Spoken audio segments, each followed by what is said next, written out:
Hello. Salutations. Hello, everybody. How are we? How is everybody doing?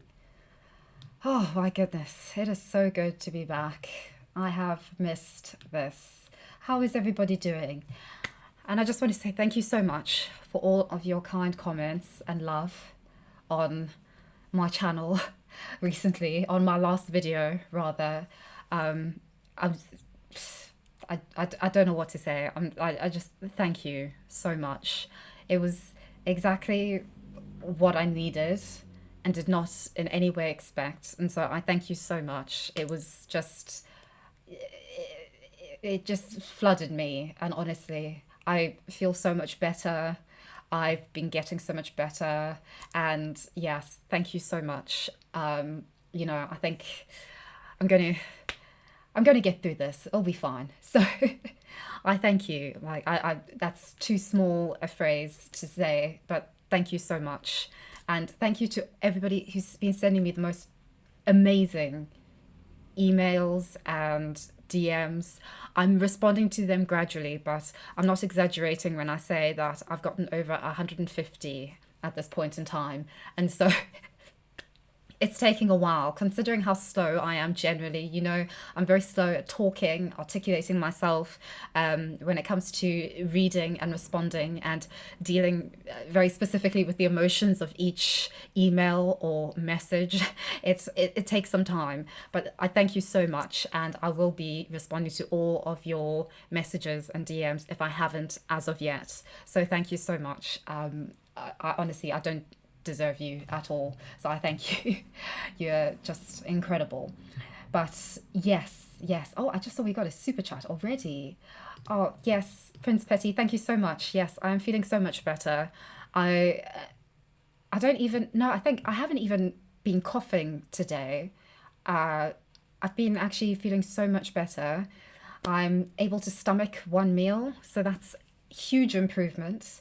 That was amazing. Today I ate the most that I've eaten in the last month. So I am on the way, in the right way. I've been able to do a lot of work in the last few days recently, since about the middle of this week. I don't, depending on if you see Sunday as the beginning of the week or not, but yes, it's so much better. My voice is back. Uh, my throat is only dry now, so that's bearable. So yes, thank you so much. And yes, it is so good to be back. And yes, I'm going to be streaming as much as I can before I have to yeet it out of here. So yes, that's just what I've been. I think as I've been feeling a lot better, I've just been avoiding that because I don't want to sort of stress myself out. But yes, I need to figure things out in the next few days because I have to be out of here very soon. So yes, but that's not for now. Let's not talk about that now because that's just boring and makes me very anxious. So yes, we will not be going into that. But yes, thank you so much for your super chats and just your support in general. Thank you so much also Royal Green for your super chat. Same, I hope you're feeling better. Oh, thank you so much. Yes, I am indeed. I have been so very lucky. So yes, Charles, get well, get a flat. Yes, I really do want a flat. It's unfortunately very expensive and I do live paycheck to paycheck. But, compromises have to always be made. And so I have come to the decision. It was it wasn't a very long decision. I think it was just sort of delaying the inevitable. But I do have to leave Cambridge. I can't afford to live here. Especially if I do want to have my own toilet. So yes, I am sadly going to have to leave Cambridge, and I am going to be moving somewhere a lot cheaper. So it'll be starting again with surroundings and gaining my bearings, establishing my bearings rather. But yeah, I think it does have to be done. So yes, and just the cost of living is it's not viable right now, as I'm sure so many of you can relate to. So yes, I am going to be leaving Cambridge. So yes, I am still going to be doing all my videos and everything. I've got a lot planned, but in terms of priorities at the moment, I do apologize if things are a bit delayed, but I am going to be moving actually to quite far away. So yes, but thank you for your patience and your kindness in this time, in this my hour of need. So yes. Yeah, before we start, because this got my blood boiling. But yes, before we start, I do want to inform you that in my zest for life, which emerged this week, I decided to start a channel membership. For those of you who are interested, these are quite some of them are quite shit, but it's purposely meant to be that way. Okay, these are my femcel stickers. Okay, excluding Joshua Craig, of course, but these are my femcel stickers that you will get if you would like to become a channel member. You will move up in your tier of femceldom the longer you remain a member, and you'll have access to all these starter pack stickers that you can use in comment sections, and one of them will be next to your name as well. So if you would like to, do consider becoming a channel member and join the femceldom, because it's quite lonely here, pun intended. So yes, if it so tickles your fancy, I know Patreon isn't like accessible for a lot of people, and it does get very weird when little bits of your money are going out in all different directions to all different places from different platforms. So yes, I do think that this is a good thing that YouTube has done. I didn't even realize that it was really a thing that I could do, but lo and behold, here we have it. So if you would like, as soon as I said femcels, somebody disliked. This is why I also love Twitter. People get so unhinged, and it's glorious to troll. So yes, I think I'm enjoying this arc. I think this arc of just leaning into presuppositions and assumptions. So yes, do feel free to enjoy some stickers. I'll be making more in due course, but this is just a little starter pack, just a little teaser of what you can expect. So, oh, I just saw a super chat, I believe. Yes, Rigor Mortis. Oh, hello, I've missed you. Moving always helped me. A change of environment might be just what you need. Good luck. Thank you. Yes, I completely agree with you, actually, Rigor Mortis. When I've had times to get out of my feelings and my woe is me, that definitely is how I am going to be approaching it, and how I will try to approach it. So yes, I do agree with you. I do think that a change in environment may indeed be what I need. So yes, it's definitely, I think anything that feels like you've been coerced into it, or that is sort of a plunge into the deep end that you yourself have not chosen or initiated, feels awful. But yes, I think it is a matter of, feeling that, but then just getting on with it. And I do feel that I'm sort of at that point where I'm ready to just get on with it. So I will be, just getting on with it. It is what it is. Such is life. But yes, anyway, so that's all I really have to say about that. But it's so lovely to see you, and it's just so lovely to be back, and just thank you so much for everything, and your support and your kindness and your general just presence here. I really do appreciate it sincerely. But yes, let's get into this video, or Yeah, a bit of video, a bit of Twitter. Um, I must ask you to forgive me. I'm very new to drama, I suppose, what it is.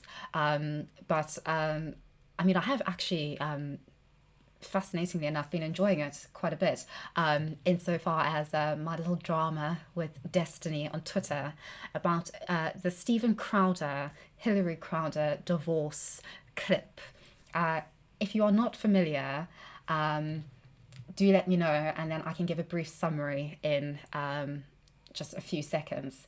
But yes, um, no, I wouldn't say that I am over the bridge with regards to Destiny. I think something that you do need to know just about me, in case anybody's new here or in case anybody doesn't know, I'm very, very pro the ability to disagree with people on very fundamental things, but to still be cordial, to still be friends, to still communicate, to still respect each other.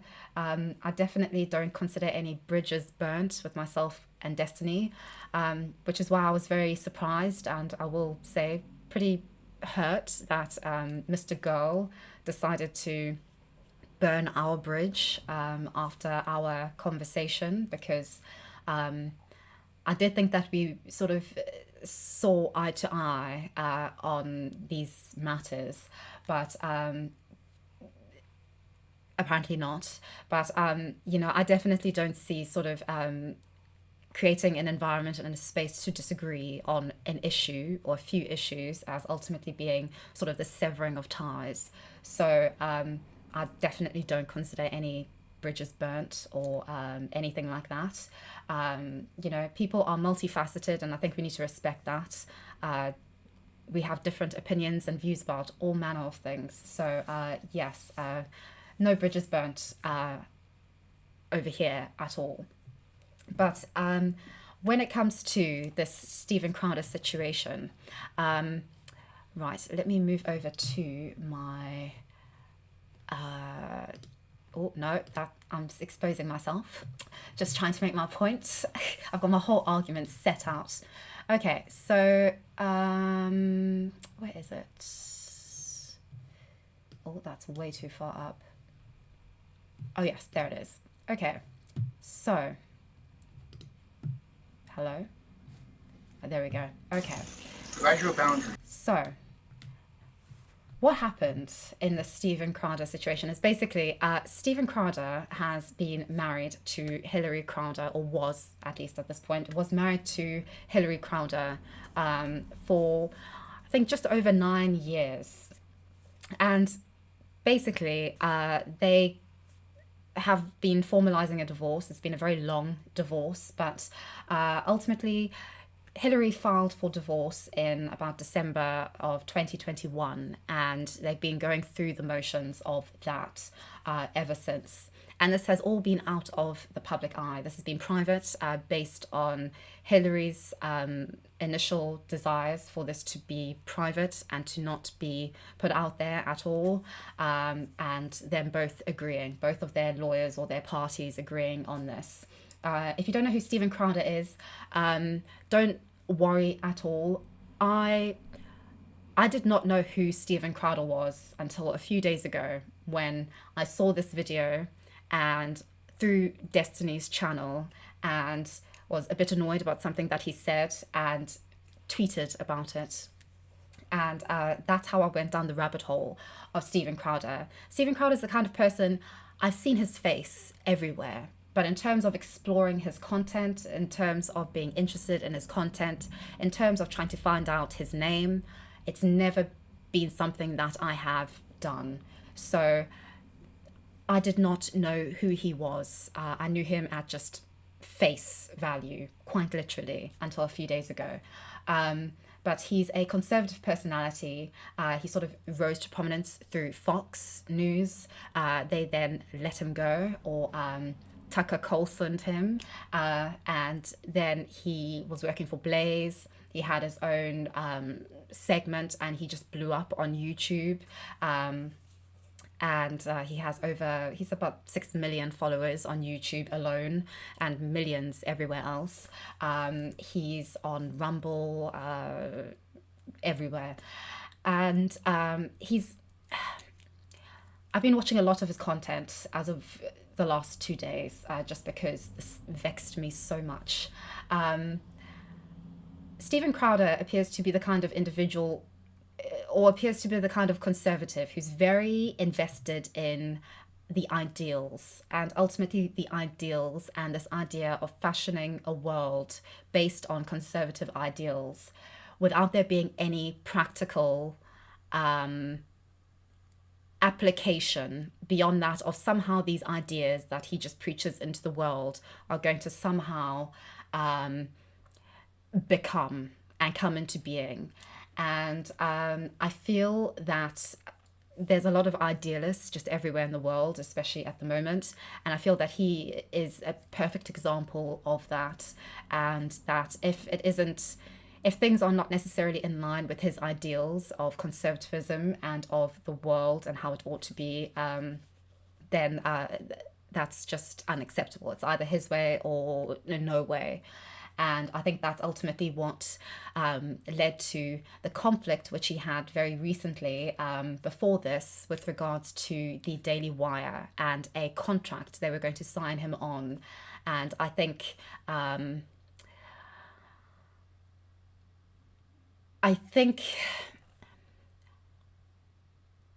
this is purely just my analysis of it, but I think the Daily Wire is an example of a very intelligent media experiment of having very strong but very different personalities all together, having their shows and their segments on YouTube and on the Daily Wire, their website and network. They all attract different audiences. And I think what has happened, I think two things have sort of happened. I think the Daily Wire and its multiple personalities have attracted a lot of Crowder's potential audience, and also a lot of his initial fan base. And I also think that the Daily Wire saw his potential insofar as his following, his sort of cult following of people, his personality, and how great that would be, sort of like bringing two great conservative things together and then boom, orgasmic. And I think that would have worked great for the Daily Wire. I think in terms of, or at least for Steven, probably not as much insofar as not being the leader of the pack, because he'd be competing with Candace Owens, with Ben Shapiro, with the whole lot of them. And they are all very large personalities in their own right. And I think working with your competitors, and they really are his competitors, can be, I think that would have sort of dimmed the flame a bit for him, and also being under the thumb of the Daily Wire. The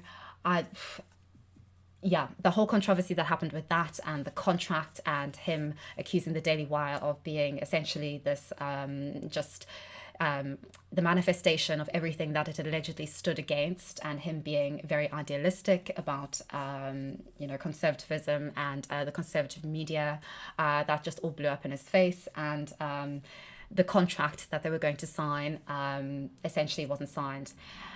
And I think I'll get into this at some point, but this also involved issues of Steven Crowder being accusations of him being paranoid, because he at least now is known to have recorded phone calls with friends and business friends or colleagues, including the co-CEO of the Daily Wire, Jeremy Boring, and without their knowledge and without Jeremy's knowledge. And he exposed this in a video about how lucrative the Daily Wire was.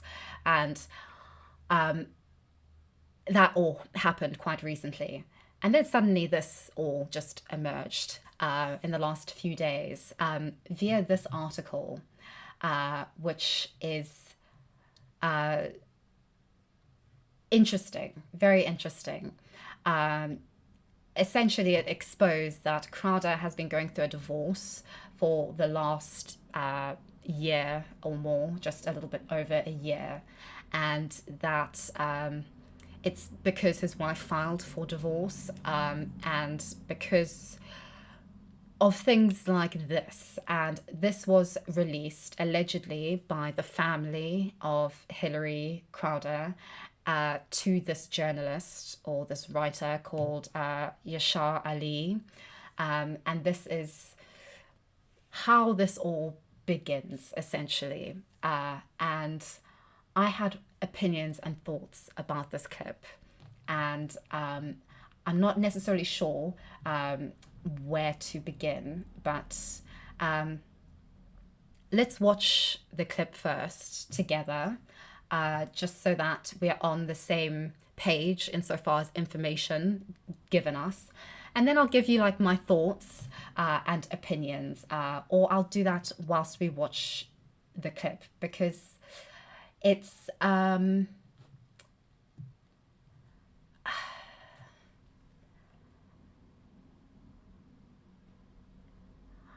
wouldn't say the clip is very, I have thoughts on the clip, but I think what has also very much annoyed me is sort of, I think the response that Destiny has had to this.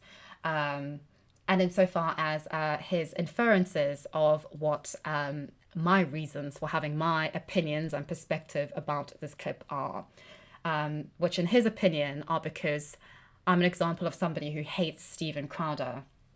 I literally didn't even know who he was when I'd watched this. I just thought it was deplorable in its own right as a clip in and of itself. And so I commented about it. But let's watch it, just for those of you who haven't seen it. And do let me know if the volume is not working. I believe it is working, but I do apologize if it isn't, and I'll fix it. But anyway, oh, hello, Haley. Lovely to see you. Okay, so this is the clip that was exposed by this journalist. Yeah, it's just... It's not very nice at all. So just warning you about that if you don't want to see it. I drew a boundary. I drew a boundary. No, you just did it. I drew a boundary of abusive and cruel. You were not taking the car. Because if you refuse to do wifely things, then I will go pick up the groceries. There is no groceries. I do have steaks, wood pellets, my grill. I know it's an unreasonable request, but I'll go do it. How about you first? Hilary, how do you respect the man? Yes. How does a man respect? How does a man receive love and respect? No. How does a man respect? No, you're not taking the car. Steven, you're not taking the car. Steven, you are not. Then I will ask someone to pick me up. Would you like me to ask? Oh, that's right. It's not a threat, Steven. Get an Uber. Okay, Steven, I can't. Feeling some constraints? Steven. Like, I can't Steven. go. Listen to me. You want to walk out right now? Listen to me. I can't go to the gym. I can't go to my parents. I can't call my friends. I can't be home. You're going to take the car and leave me here. Hilary, just think of how boxed in you've made me. What do you need me to pick up? I'll get it. I'll be back when I'm back. No, that doesn't work either. You'll be back when you're back. That doesn't work either. Do you understand the difference between my life being set to the second and you going, I'll be back when I'm back? Steven. You're making it work. Can you do that? The only way out of it is discipline and respect. It's the only way out of it, or we're at an impasse. We are at an impasse. Good. Because you can't have any discipline or respect. Yeah. There you go. You throw your hand, you give up so easily. I don't give up, Steven. Hilary, Steven? you give up so easily. I just said the only way out of this is discipline and respect. You said, then we're at an impasse. Steven, no, we are at an impasse, okay? I love you, but Steven, your abuse is sick. Your abuse Watch it. is sick. Watch it. Fucking watch it. I'm gonna let go. I'll get what you need me to get. And I need some space. We need to just stop engaging for a little bit, okay? I love you. I love you very much. I don't love you. That's the big problem. I've never received love from you. And the fact is, when I go, look, I need you to do A, B, C, and D, you just be disciplined about it, you go, no. But I love you more than life itself. Okay. Put on some gloves. No. But I love you more than life itself. That's not fair. That's not fair, and it's disingenuous. Hillary, you're right, red impasse. Become someone, listen to me, day in and day out, worthy of a wife, no, not as a wife. I didn't say as a wife. Hillary, come on now. I'm not going to engage. I'm not going to engage anymore. I'm going to go. I'll text me what you need. I'll get you what you need. I love you. I'm committed to you.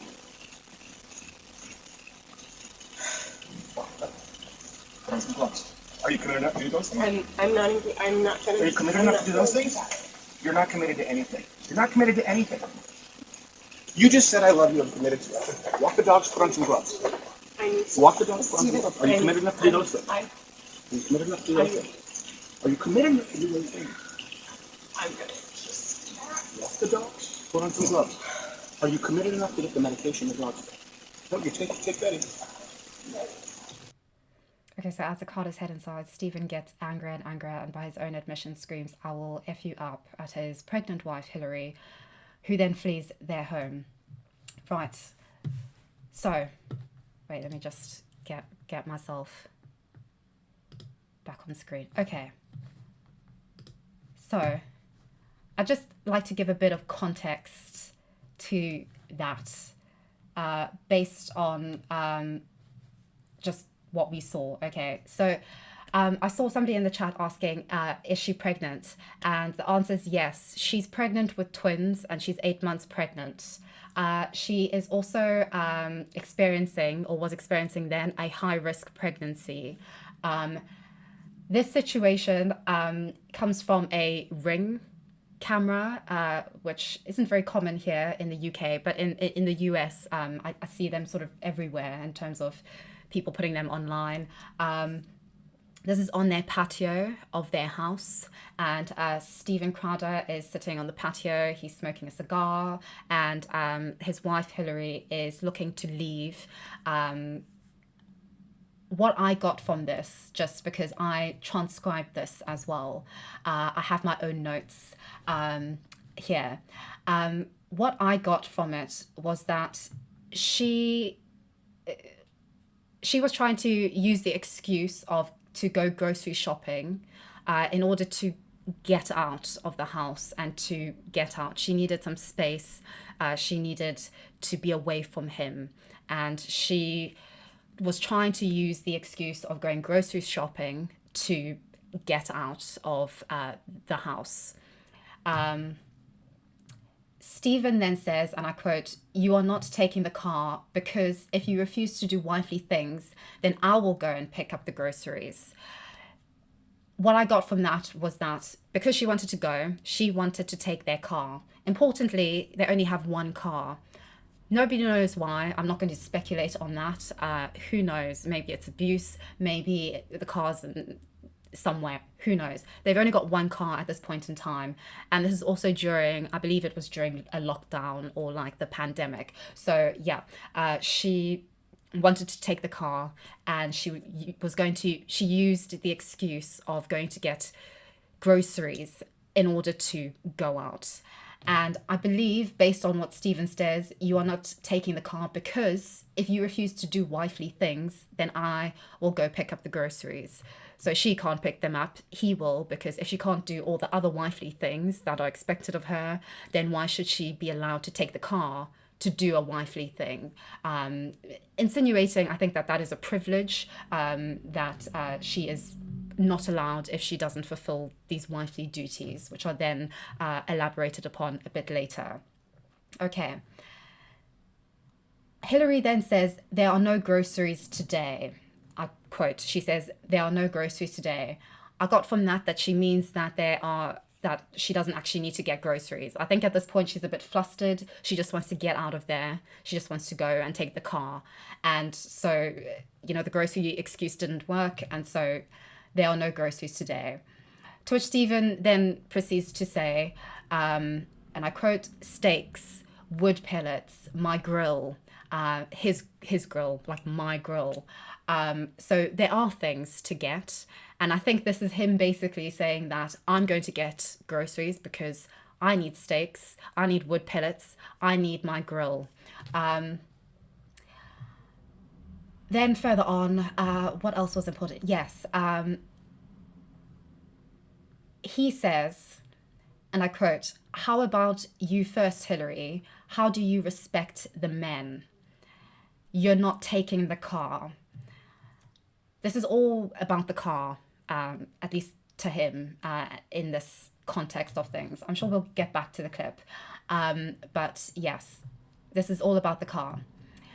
Now, what I thought was important was what Hilary then says after that. And this is like me taking this like directly, quotes. She says, and I quote, "I will ask someone to pick me up. Who would you like me to ask?" So she's even willing to have somebody pick her up. And based on her asking, "Who would you like me to ask?" I assume that that means, just based on basic common sense and inference, that she's asking him, like, what friend can I ask? I assume that this is a conservative ideal thing about a wife asking her husband about, you know, these sorts of things, asking permission, what have you, each to their own. But she does ask him, and she does say that, "I'll ask someone else to pick me up." And then she asks him, "Who do you want me to ask?" so that he will know. To which he then responds, "What, is that a threat?" Which I mean, at least to me, it doesn't seem like it is. It seems like she's actually asking a genuine question, and she says that, no, it's not a threat. And it's only then, he doesn't answer her question about who would you like me to ask. He tells her to get an Uber, right? He tells his heavily pregnant, distressed wife to get an Uber because he wants the car for some hypothetical shopping trip or gym activity or seeing of his parents that he's going to be doing, right?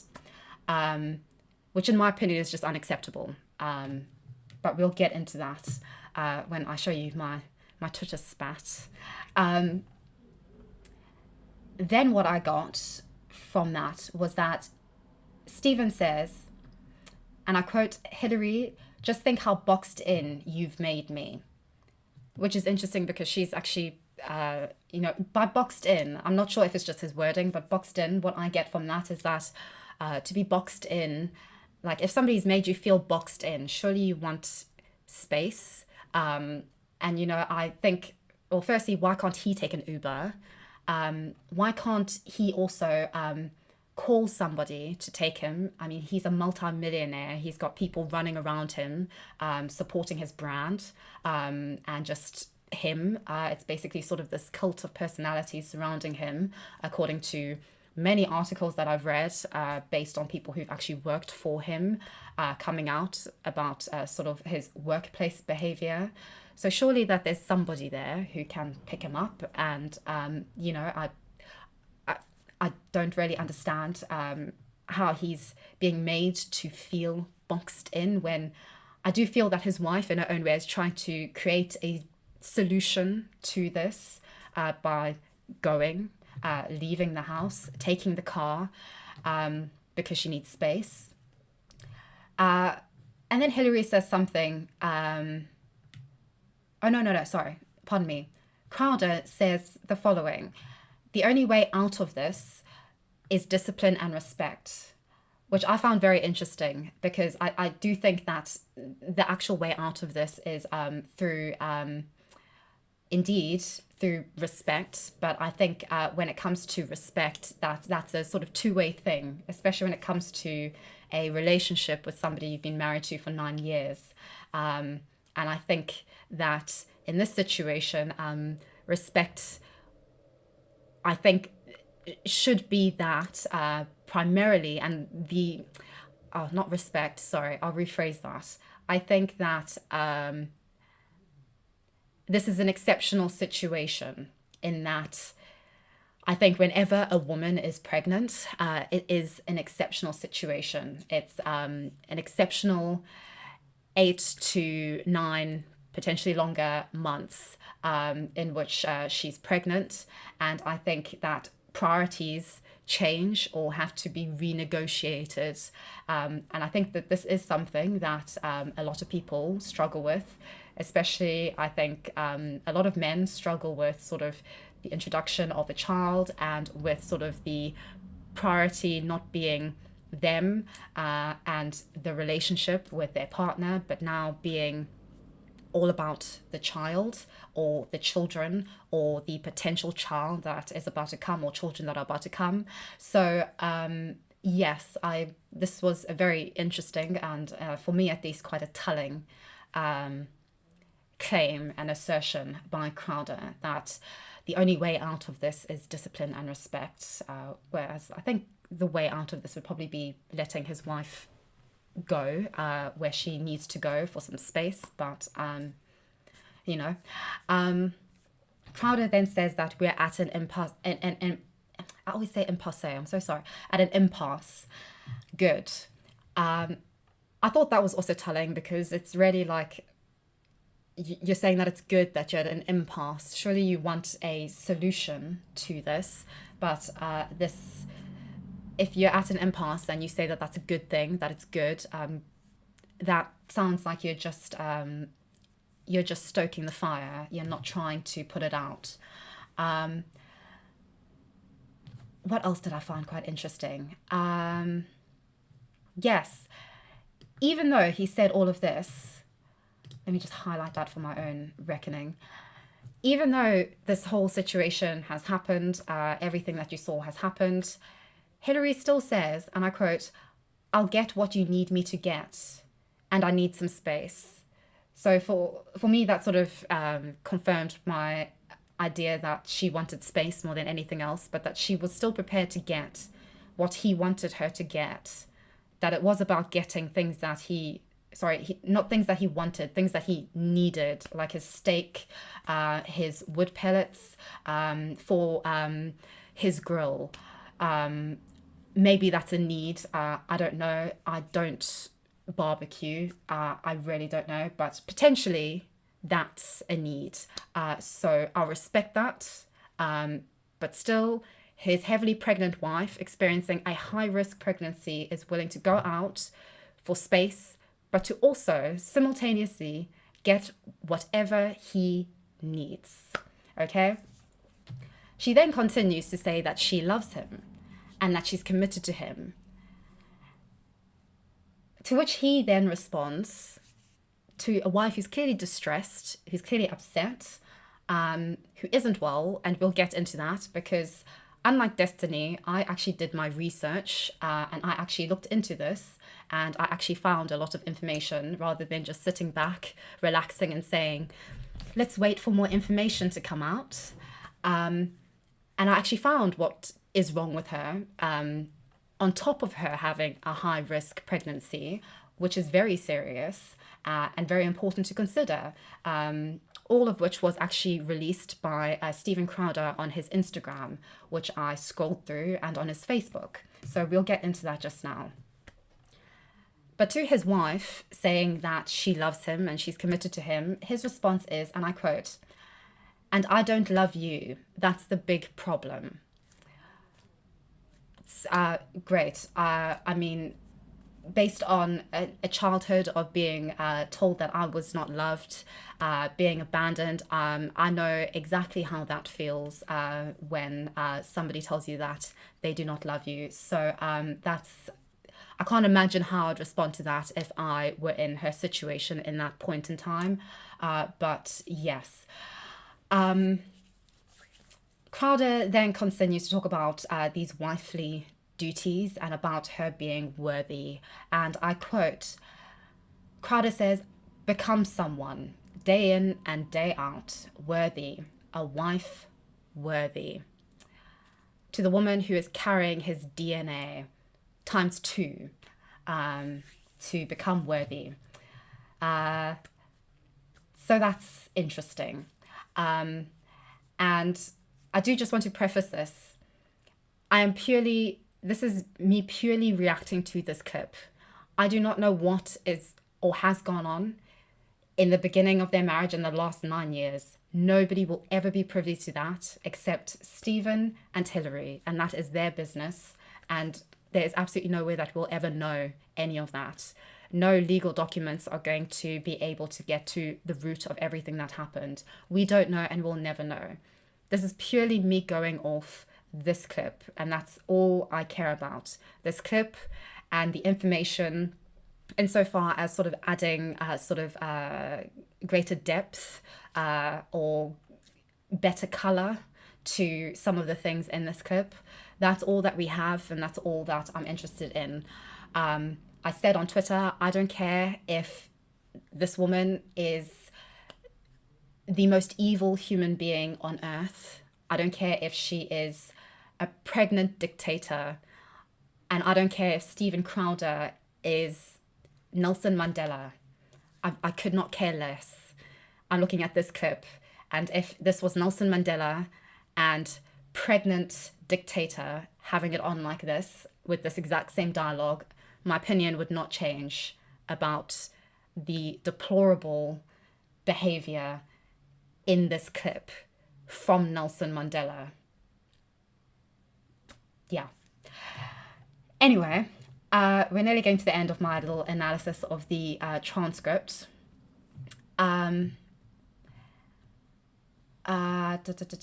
Yes, Hilary says, I love you. I'm committed to you. Text me what you need. I'll get you what you need. That's a direct quote from Hilary. Let me just highlight that because I think that's very important. Right. Still concerned about what he needs, right? Still going to get what he needs.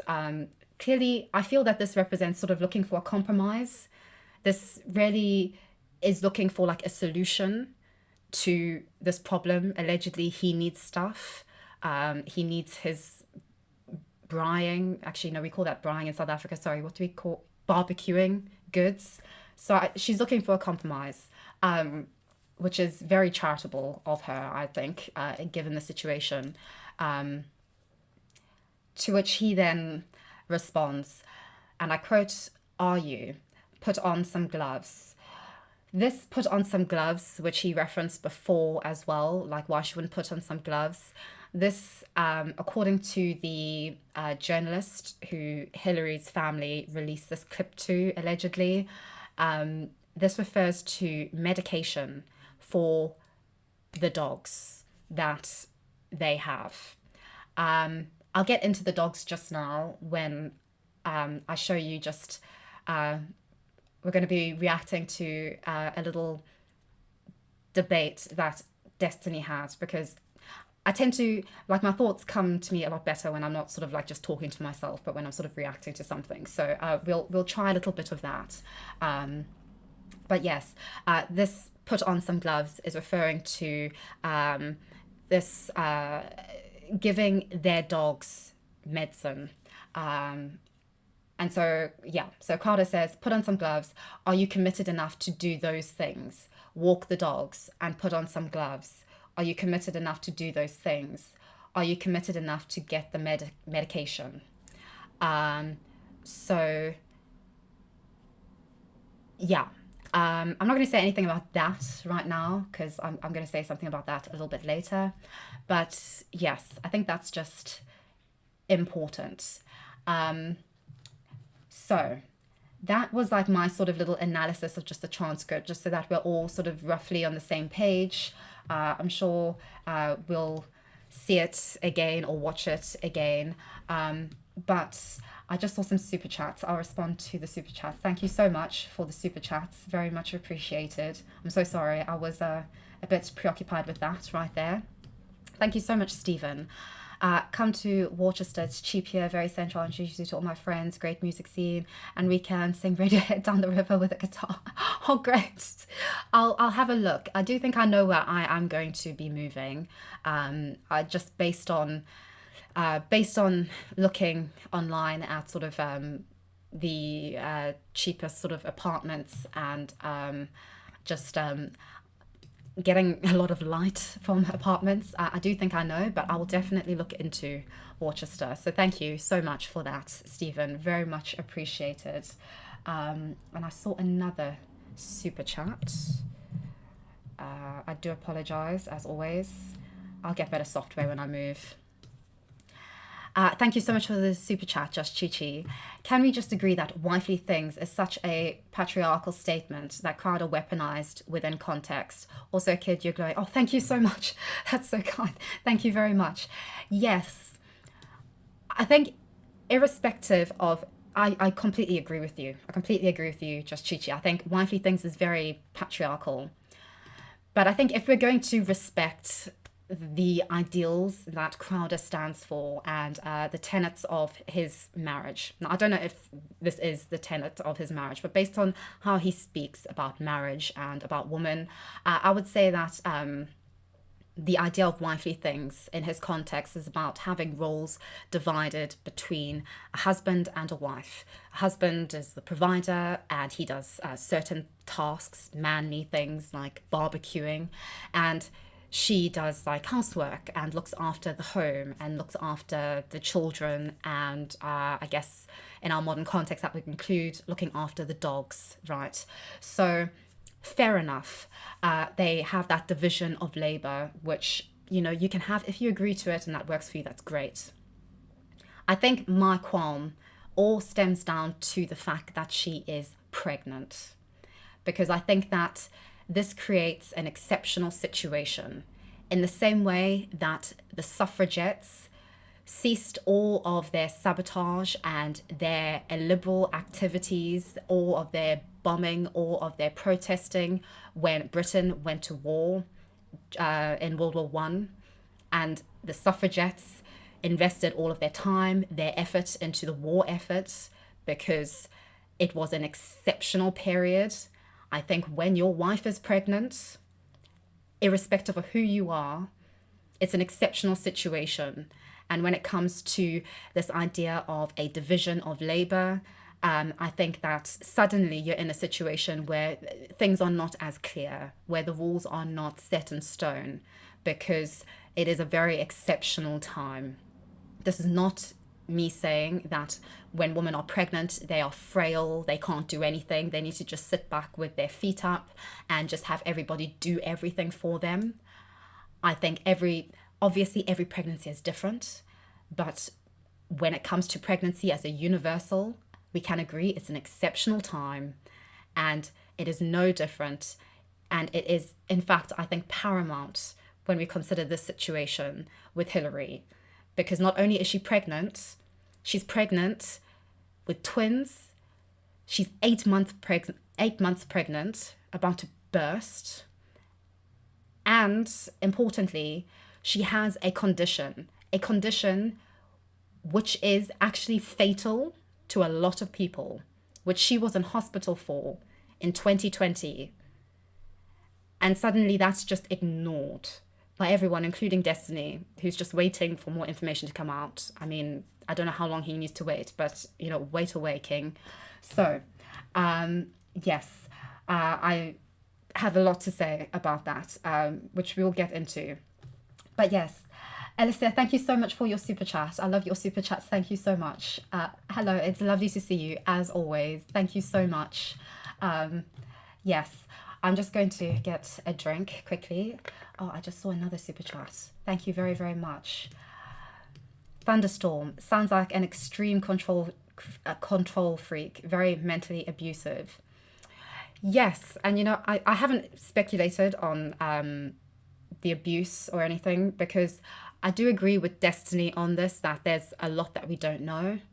This could have been a one-off, who knows? But based on what she said and based on his response to the things that she said, this doesn't feel like a one-off. I mean, if this is a one-off, if your wife tells you that your abuse is sick, your response isn't then, okay, but why aren't you doing your wifely duties? Your response would be, if this is the first you've heard of it, would probably be, wait, what? Why are you saying that? I'm not emotionally abusive. I'm not abusive to you. Like, what? This clearly didn't come as a surprise to him. He's actually been in therapy for his anger management issues and his explosive temper. So I don't think that this is new. But yes, if we're just going on the clip, then yeah, this looks horrendous. irrespective. As I said, I don't care if he's Nelson Mandela. This is deplorable. Thank you so much, Madnat, for your super chat. If the meds said pregnant woman shouldn't handle it, then as a provider or protector, shouldn't he just do it himself? Yes, precisely. And, you know, even with this medicine, I don't think it actually even matters what this medicine is. I think, as I said, this is an exceptional time. She's pregnant. She's clearly distressed. If there is a problem that they need to get back to with who's going to look after the dogs, let her go and have some space. Let them cool off and then come back and figure this out together, right? Have him, you know, really understand that, you know, these are exceptional times. It isn't the Steven Crowder show. This is two twins about to be born show, and the person who is carrying them for you. So, you know, I think that needs to really be considered. You know, I don't think it matters. Even, I think that this is a problem. Of course, in the article it says that Hilary didn't want to give the dogs the medication because handling it, she was afraid because it's toxic. And yeah, I think that context is important.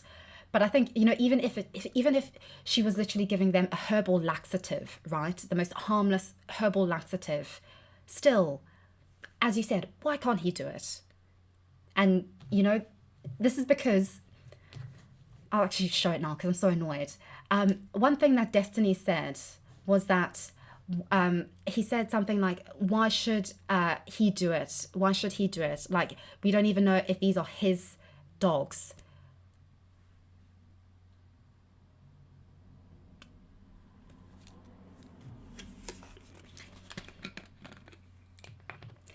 Let me just say, based on my research that I've done today, there are more pictures of Steven Crowder making out with his two dogs than there are pictures of him with his wife and his children on his social media accounts. Let me just leave it there for now. I just need, I need to calm myself down.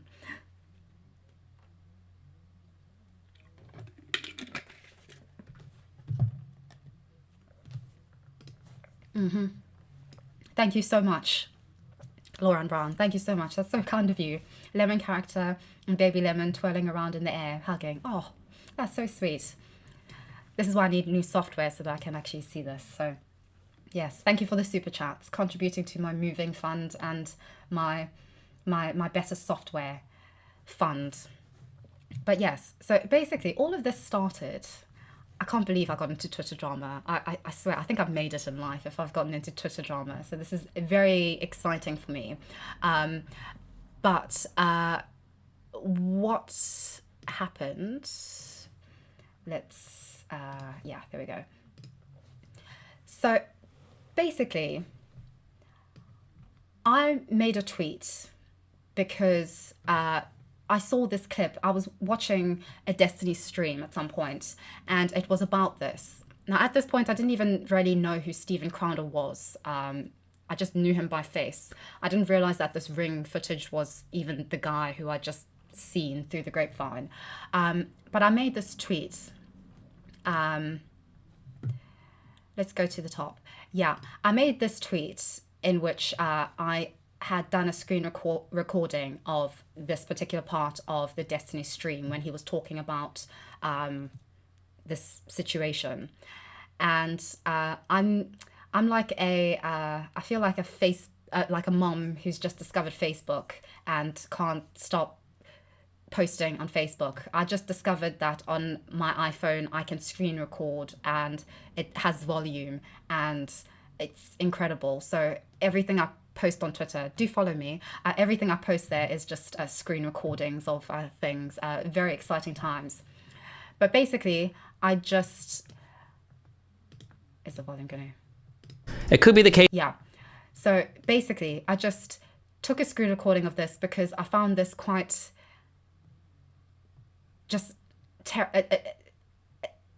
I just found this so lacking in compassion. I found this so lacking in just, not even compassion, I think just basic human sociability, sort of things that you just learn just if you want to make social relations and personal relationships work, right?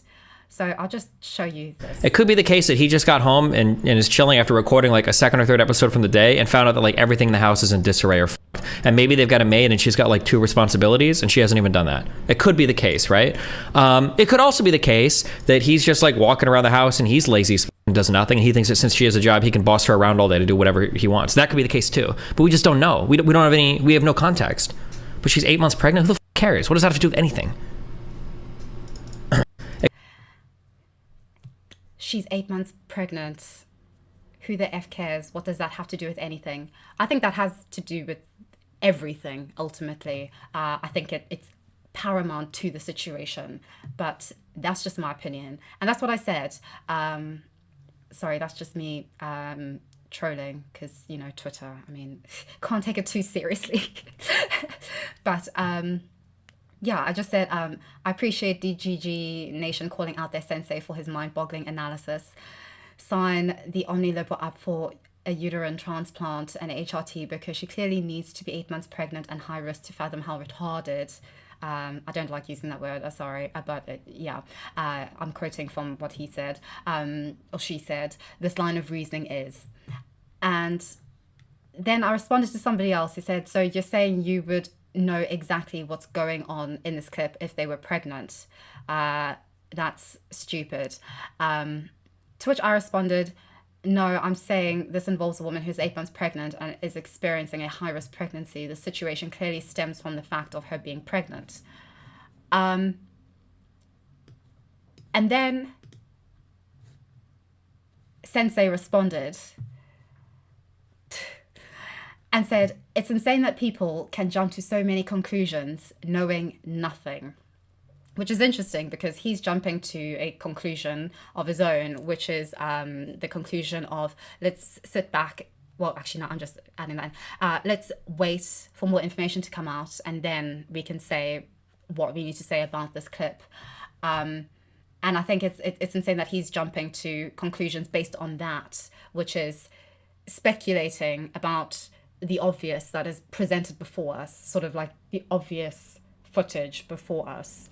And that is all I'm talking about. This situation clearly stems. You have no idea what this situation stems from. Why on earth would you even pretend to know? Because I'm not pretending to know anything. I'm not talking about anything before this or after this. I'm talking about this specific situation. And the situation and how deplorable it is stems from the fact of her being pregnant for me. That's what I'm arguing. People are so quick to jump to conclusions about people they don't like. I mean, at this point, I didn't even know if I liked or disliked Crowder. So it's interesting that Destiny jumps to a conclusion about my stance and where my stance derives from, which is actually from information, viable information that I have found, as opposed to just sitting back, relaxing and waiting for information to come out, information that probably won't come out because this was only released by the family, but Hilary wants everything to be private. People haven't known about this for over a year. Why this came out now, who knows? I'm not going to speculate on that too much, but yeah, this is about this clip, but you know, by all means, jump to conclusions about why I have my stance on this, by all means. And he responded to a few other things, but I'm not new to Twitter, but I'm a bit of a Luddite. I'm quite old at this. I don't really know where to find it, but he responded to some other things that I did on this. But I think what really, more so than this, that really got to me a lot about this, and really just, I think for me at least, showed how absolutely, how I think that there's this issue that I say with, I say that the left is very lazy with a lot of its argumentation, but I think that this is a good example of where centrists can be lazy as well. I think this is a very good example of a centrist taking, I think, the easy route to something. I do think that Destiny actually believes this. I don't think he's just being a contrarian for the sake of being a contrarian. I think he actually believes what he's saying. I think it sort of feels like Mr. Girl has become a host in him, because this is very interesting to see Destiny on this side of things. But yeah, this feels very much like a sort of the easy way out for a lot of centrists, because I do think that there is, of course, a place for, and I align myself more so to this idea of there being room and space for both sides, and for looking at both sides and then drawing conclusions and analyzing from that and critiquing from that. So I think that that is a very good thing, but I don't think that that should negate common sense and just basic social skills that I think are just obvious when you are watching this clip, and if you're just looking at this clip as a standalone clip. I think a good example, I've just been trying to think of an example of something. Okay, let's say I'm on the London Underground on the subway, right? It's packed, rush hour. I'm sitting down. There's people standing all around. It's very busy and packed. And then suddenly a 90-year-old woman comes on. She hobbles on with her stick. She's clearly old, looks quite brittle, looks quite frail. I'm going to stand up and I'm going to offer her my seat. That's just the common sense thing to do, okay? I don't know. Nobody knows who may be witnessing this, and I don't know. And this woman, 90-year-old woman, doesn't know both sides of the situation, okay? I don't know if for her entire life she's been an Olympic level gymnast and she doesn't actually need to sit down at all. She's just using a stick because she's been hiking up the hills and she's fine. She doesn't know if under my coat I've got a broken leg. I don't know her history. She doesn't know mine. We don't have all the information in that context. We only have what we're given in the here and now, in that situation, as has been given us in this clip, which allegedly hasn't actually been edited, as people have been speculating. It's because it's a Ring camera. It like sort of jumps. It's not ever like full. It hasn't allegedly been edited, aside from just being that clip. But I do believe that there's more coming out on that. So let's wait and see for that. That makes sense to wait and see for. But so far as what I could find, and I did look at how people were talking about this clip, allegedly, at least for now, consensus seems to be, including by Destiny's editor, I believe, that the footage is most likely not edited. Explanation video coming soon. So yeah, if an editor is saying that it's likely not edited, then I mean, yeah, I'm at least for now, I'm going to be going with that, but who knows? But going back to my example, I don't have any of the information, but I'm just going to use basic common sense and just basic human decency and just a basic understanding of just what I can infer from the fact that there's a 90-year-old lady and I'm sitting, and I'm going to infer that she's going to need that seat more than me. It's just like a basic thing. And I think that when you see this clip, it should, I feel that, I wouldn't say it should, but I feel that an empathy for the situation of Hilary is really lacking when it comes to Destiny et al.'s response to this. So, or I can see a super chat. That's actually an interesting one.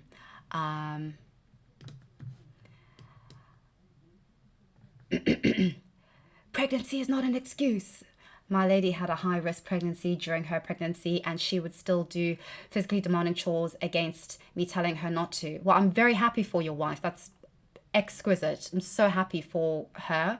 But just like your wife has an exceptional pregnancy and has an exceptional situation to that and wants to do things and can do things, it doesn't just mean that because your wife, therefore all wives, and therefore not an excuse.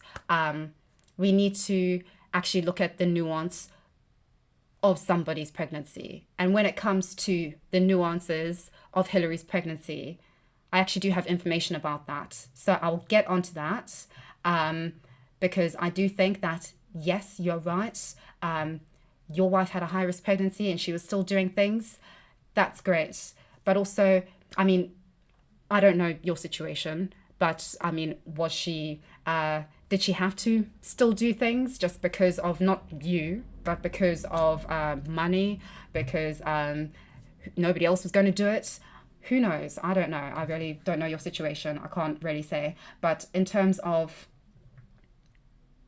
not saying that it's no excuse because your wife is not, I'm afraid, doing it for me, I think I do think that's a poor argument. And I think that that's an argument that Destiny uses as well by saying that he's known 3 women who are pregnant. Well, great. I'm so glad it worked out for them.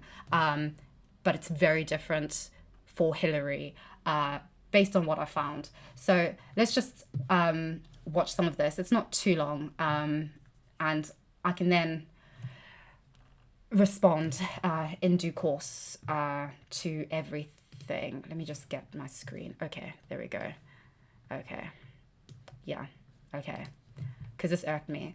We're going to start, at the beginning it's all about Candace Owens and, you know, I'm going to go to the family reunion. I'll talk to my sister. I'll find out what's going on. But, you know, she's just doing her usual sort of taking advantage of a situation, just the typical conservative drama, politics, personality politics, just very big personalities trying to win over their respective audiences. It's got nothing to do with conservative ideology. It's just about the optics of their brand and their interests and their following. So yes, if you're interested in that, you can find my sister on YouTube and on Twitter. And it was her birthday yesterday as well. So yes, didn't send her anything yet, but who knows. But yeah, so I'm going to start from this. When Destiny starts debating another streamer, a great streamer called Stardust, and another one called Lycan, who's also a streamer. I haven't spoken to Lycan actually. That'd be interesting. But yes, I've just got some points that I want to point out during this because I watched this a little while ago just before starting this stream. So let's... Pregnant women start taking maternity leave 60 days before calculated birth recommended by doctors. You don't think it's just America being weird?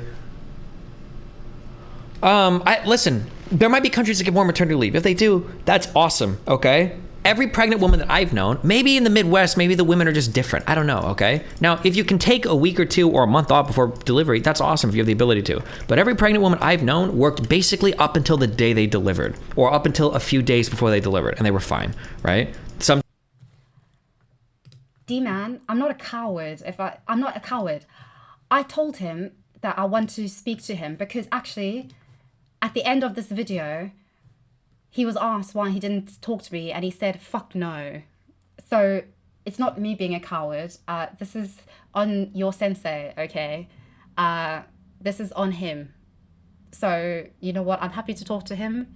We can talk, whatever. Fine, I have no problem talking to him. But I do have some thoughts and I'd like to be able to articulate my thoughts without him screaming at me. Because that seems to be his stance in this entire situation, just screaming at people who don't agree with his stance. So I would like to just articulate myself just freely before we get into that. But yeah, happily, I'll definitely talk to him. Please consult your sensei and yeah, happily. No problem talking to Destiny. Love to talk to Destiny. I have the highest regard for him, even though I disagree with him completely on this. And I think that there's just awful. I do have highest regard for him and highest respect. He's great. So I'd love to talk to him about this. Like, please, anytime. Sometimes like their ankles will like get bloated, or their feet will get sore, or they can get like moody. But that's just the woman I know. Now I'm not saying that like that is the best thing in the world. It should always be like that. But like the thing that I worry about is your statement. I understand a lot of people just don't know anything about pregnant women. 60 days before pregnancy, a woman is not bedridden for 60 days. That's insane. Okay, firstly, I haven't heard many, except maybe some really extreme leftists online, saying that somebody, that Hillary or a pregnant woman is bedridden, okay, like 60 days prior to giving birth. I haven't heard anybody say this, right? Every pregnancy is different, right? But in terms of information about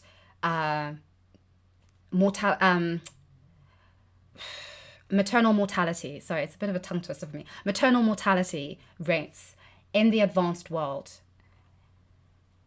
America is an outlier when it comes to mortality rates of pregnant women. Every year since the 2000s, since the turn of the century, the US mortality rate has been increasing each year. Actually, in 2019, the year just before, or 2 years before, well, a year before Hillary got pregnant, 2019 up until now has actually been the greatest jump in maternal mortality rates in the US. Whereas in every single other advanced economy, it's decreased, or declined rather, is probably better wording. It's declined, which I think is quite telling of sort of the different approach to pregnancy, also the different treatment of pregnant women. I think when an advanced country, when the world's largest or number one economy actually has a mortality rate of pregnant women that is sort of akin to that of a less developed country, something is wrong in how the conversation and how the approach and how the medical approach is toward women, just generally. And I think that this conversation is quite telling. And I think it's quite telling, especially when Destiny, who is a millionaire, I'm quite sure he makes millions, probably circulates around women who are wealthy and are able to afford very good health insurance and are actually able to pay the thousands of dollars that people need in order to be able to actually have children in the US without healthcare or universal healthcare. I think it's very telling of sort of a very disjointed conversation that is being had. It's deplorable. It's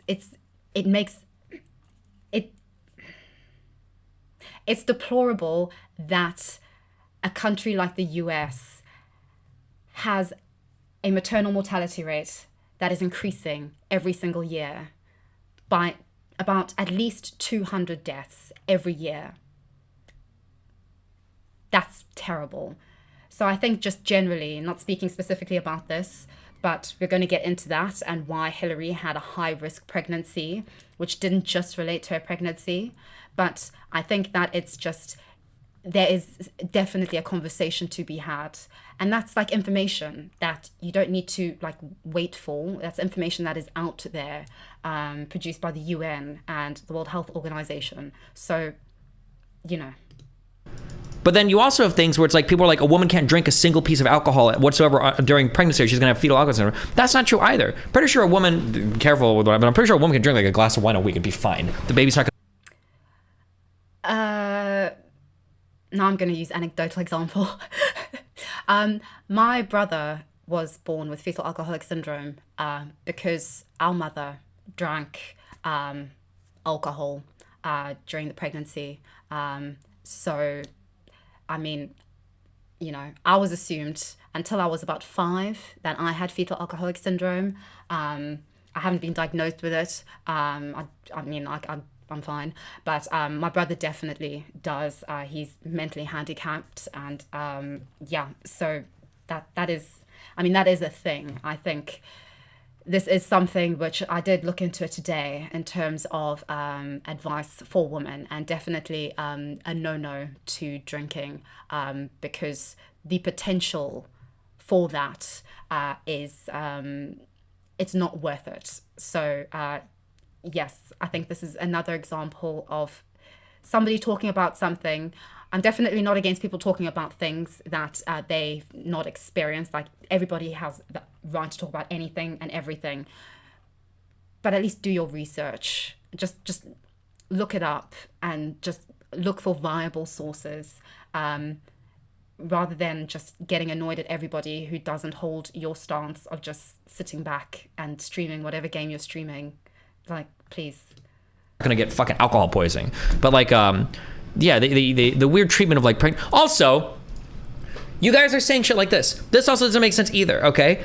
You're saying that like there's no possible way that she could have walked the dog, right? Because she's pregnant. She couldn't have walked the dog because she's pregnant, okay? But she wanted to go grocery shopping. Like, wouldn't that be harder? Okay, the grocery shopping thing. I've heard this a lot. I think I even saw it in the chat. This idea of why would she want to go grocery shopping but wouldn't want to walk the dog? Okay, just based on what I'm seeing of this clip, right, of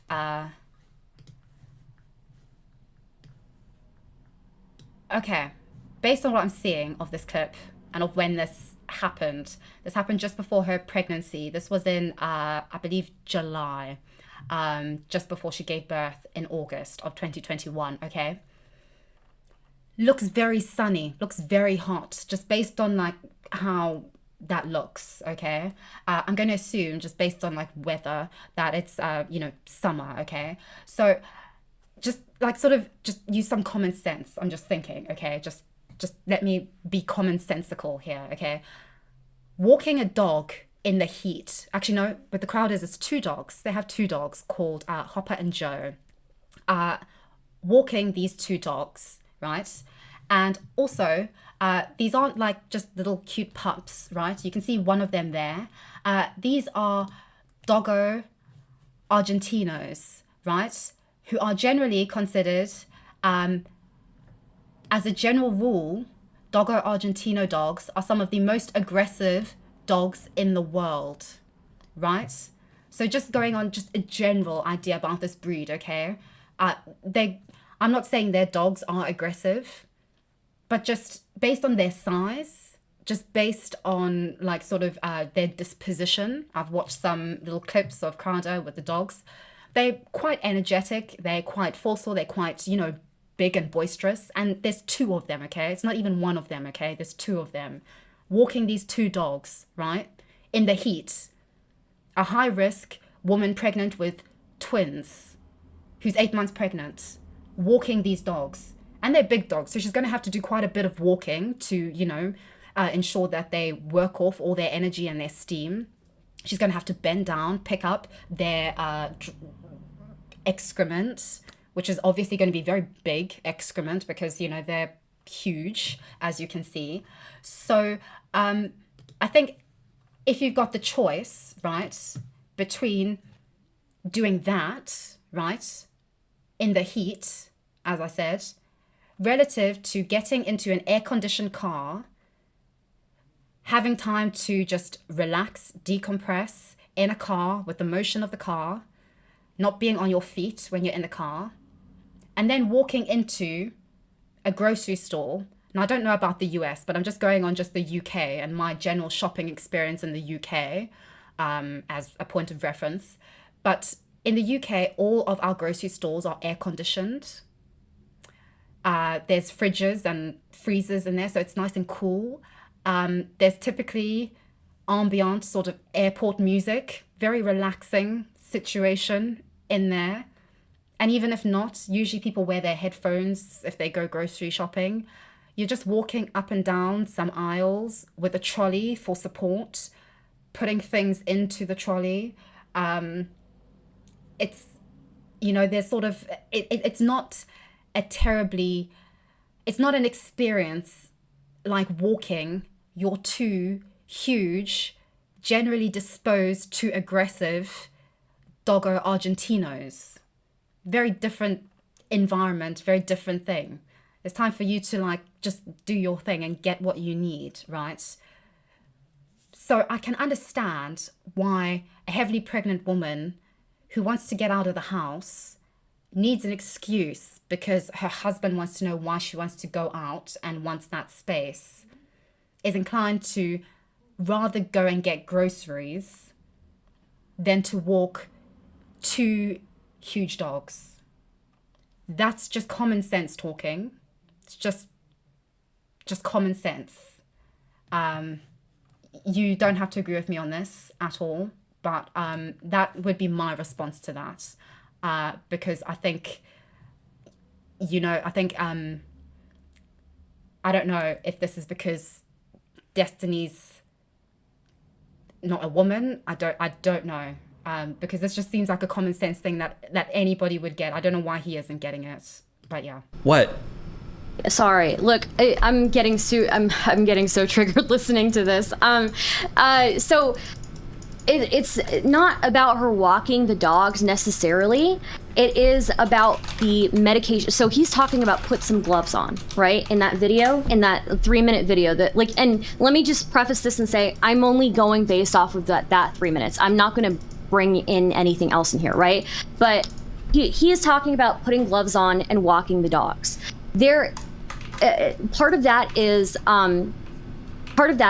that he wanted her to give medicines to the dogs, and she, for some pregnant women, medications for pets can be toxic to their pregncy. Isn't that what the point of putting the gloves on? Yeah, but it is reasonable that he is sitting there. He is sitting there. He is smoking a cigar. He seems to be okay, able-bodied. It seems reasonable to me. That maybe she doesn't want to do that. Okay, but do we know what their agreement is for who does what in the house? I mean, yeah, we don't. You're right. Then why would we assume that he's because clearly in the wrong? It is a high risk. The Destiny DM me. Oh, great. Oh, thank you so much, Carl James. Thank you. Wait, where's that? Oh, yeah, there. Destiny is waiting for you to respond to a DM. Oh, great. Okay. Oh, brilliant. He DM'd me. He definitely had not DM'd me until the last hour or so. But yes, thank you so much for letting me know, Carl James. Appreciate that. Yes, well, let him know that we can talk. What is there to research?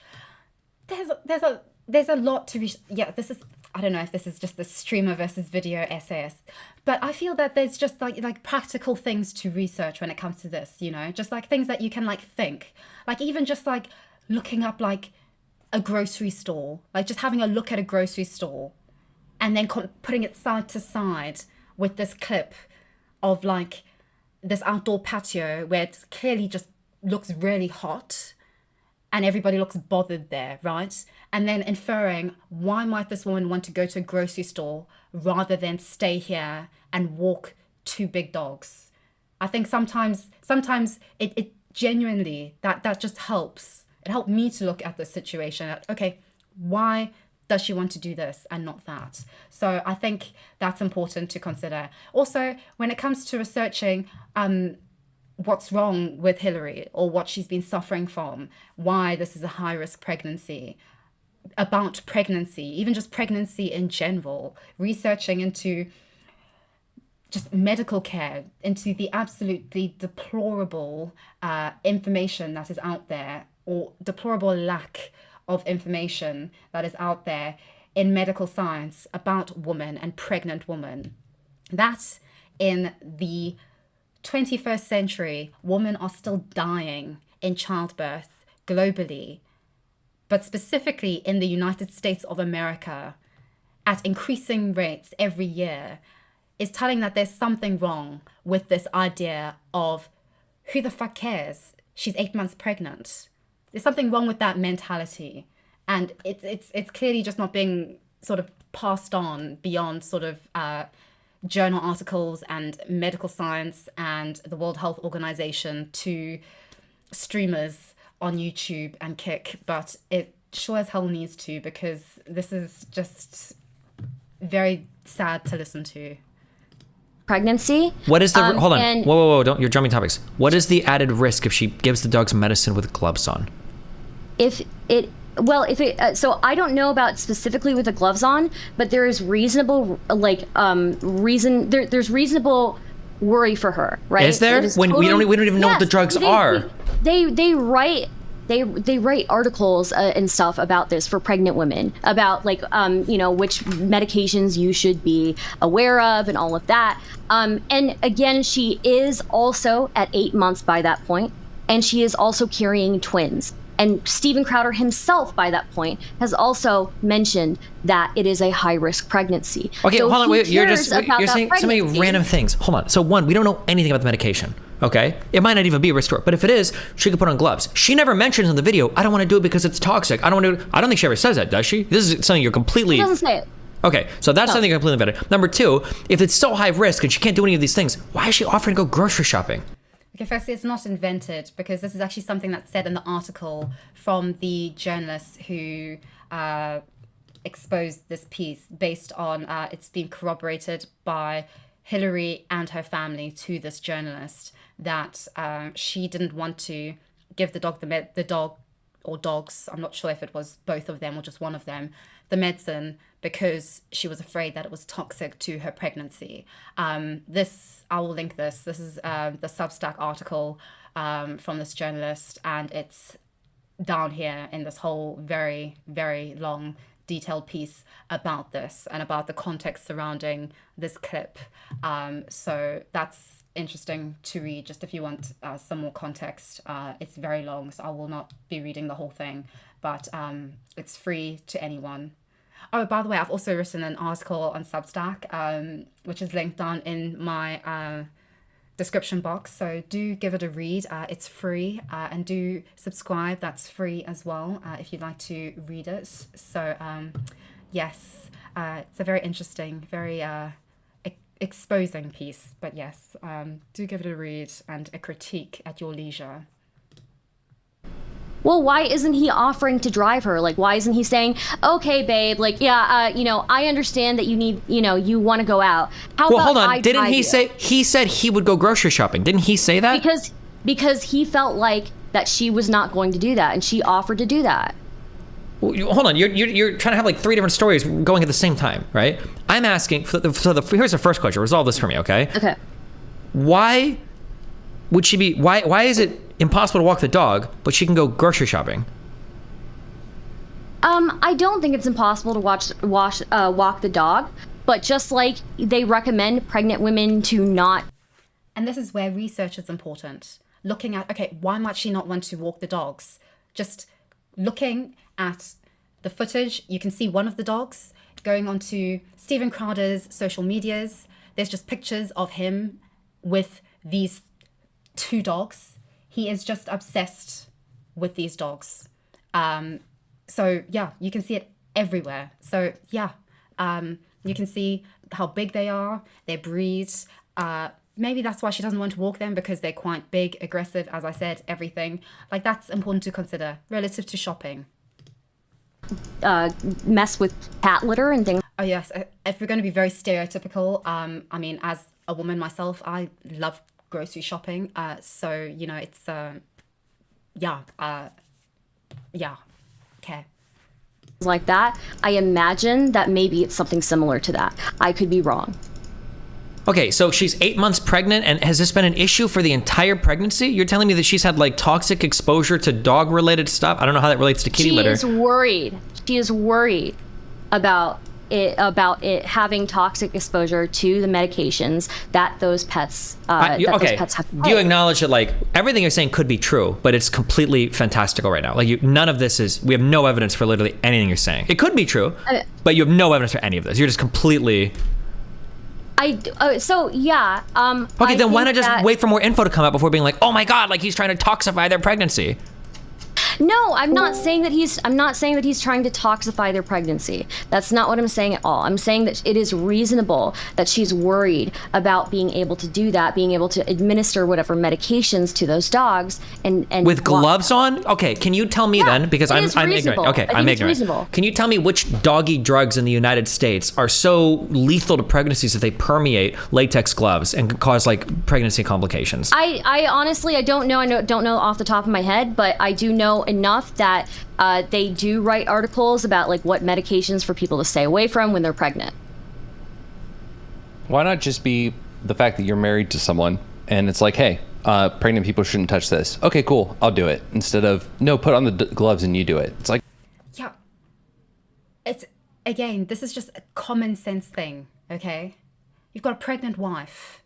You're sitting there on your patio smoking a cigar. Why can't you, who is not pregnant, put on the gloves? Why can't you? And people have been using, I think, this explanation that Steven, he has this problem with his chest. He has like a compressed chest, and basically his chest cavity and his chest is just has been pressing in increasingly onto his heart, and so he had to have surgery in order to basically get a rod put into his chest so that it stays upright and doesn't press in on himself. People are using that as an excuse, which I mean is fair enough, but well, on the one hand, they're millionaires, so they could like probably hire somebody. But also, he was using the excuse of why he may need the car. One of which included, two. Well, firstly, it was him going to run groceries in order to barbecue. So clearly, he was well enough at this point to barbecue.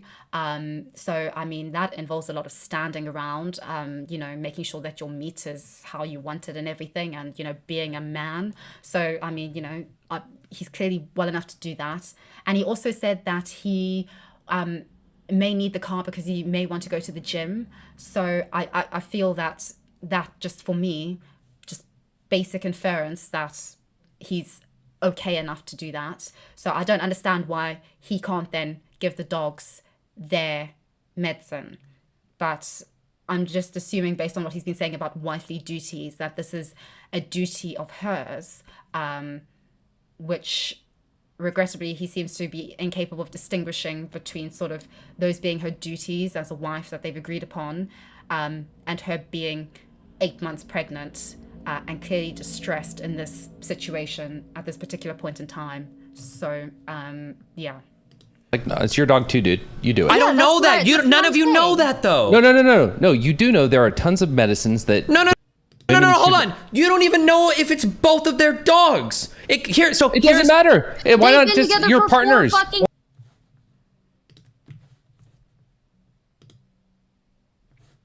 Right.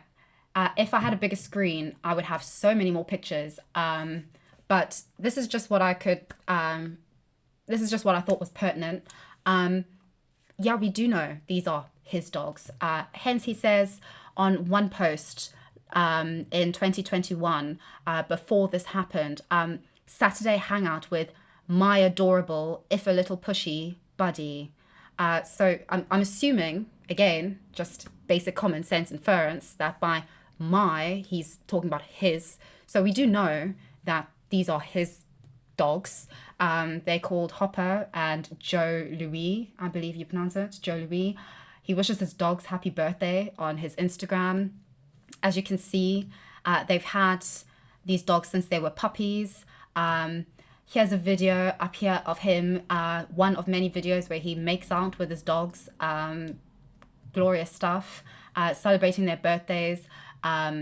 We can even see here he's wearing the exact same shirt, Fight Like Hell, over here that he is in the patio video clip. So, this was quite recent. The way that he's looking at this dog, clearly there's something very, very intense going on there. So yeah, these are his dogs. So he cooks them steak, which he probably barbecues. Actually, he was probably needed all of those wood pellets and steaks for the dogs. So yeah, these are his dogs. why can't he look after them? Why does she have to look after them and he just gets to have fun with them? Especially during this time.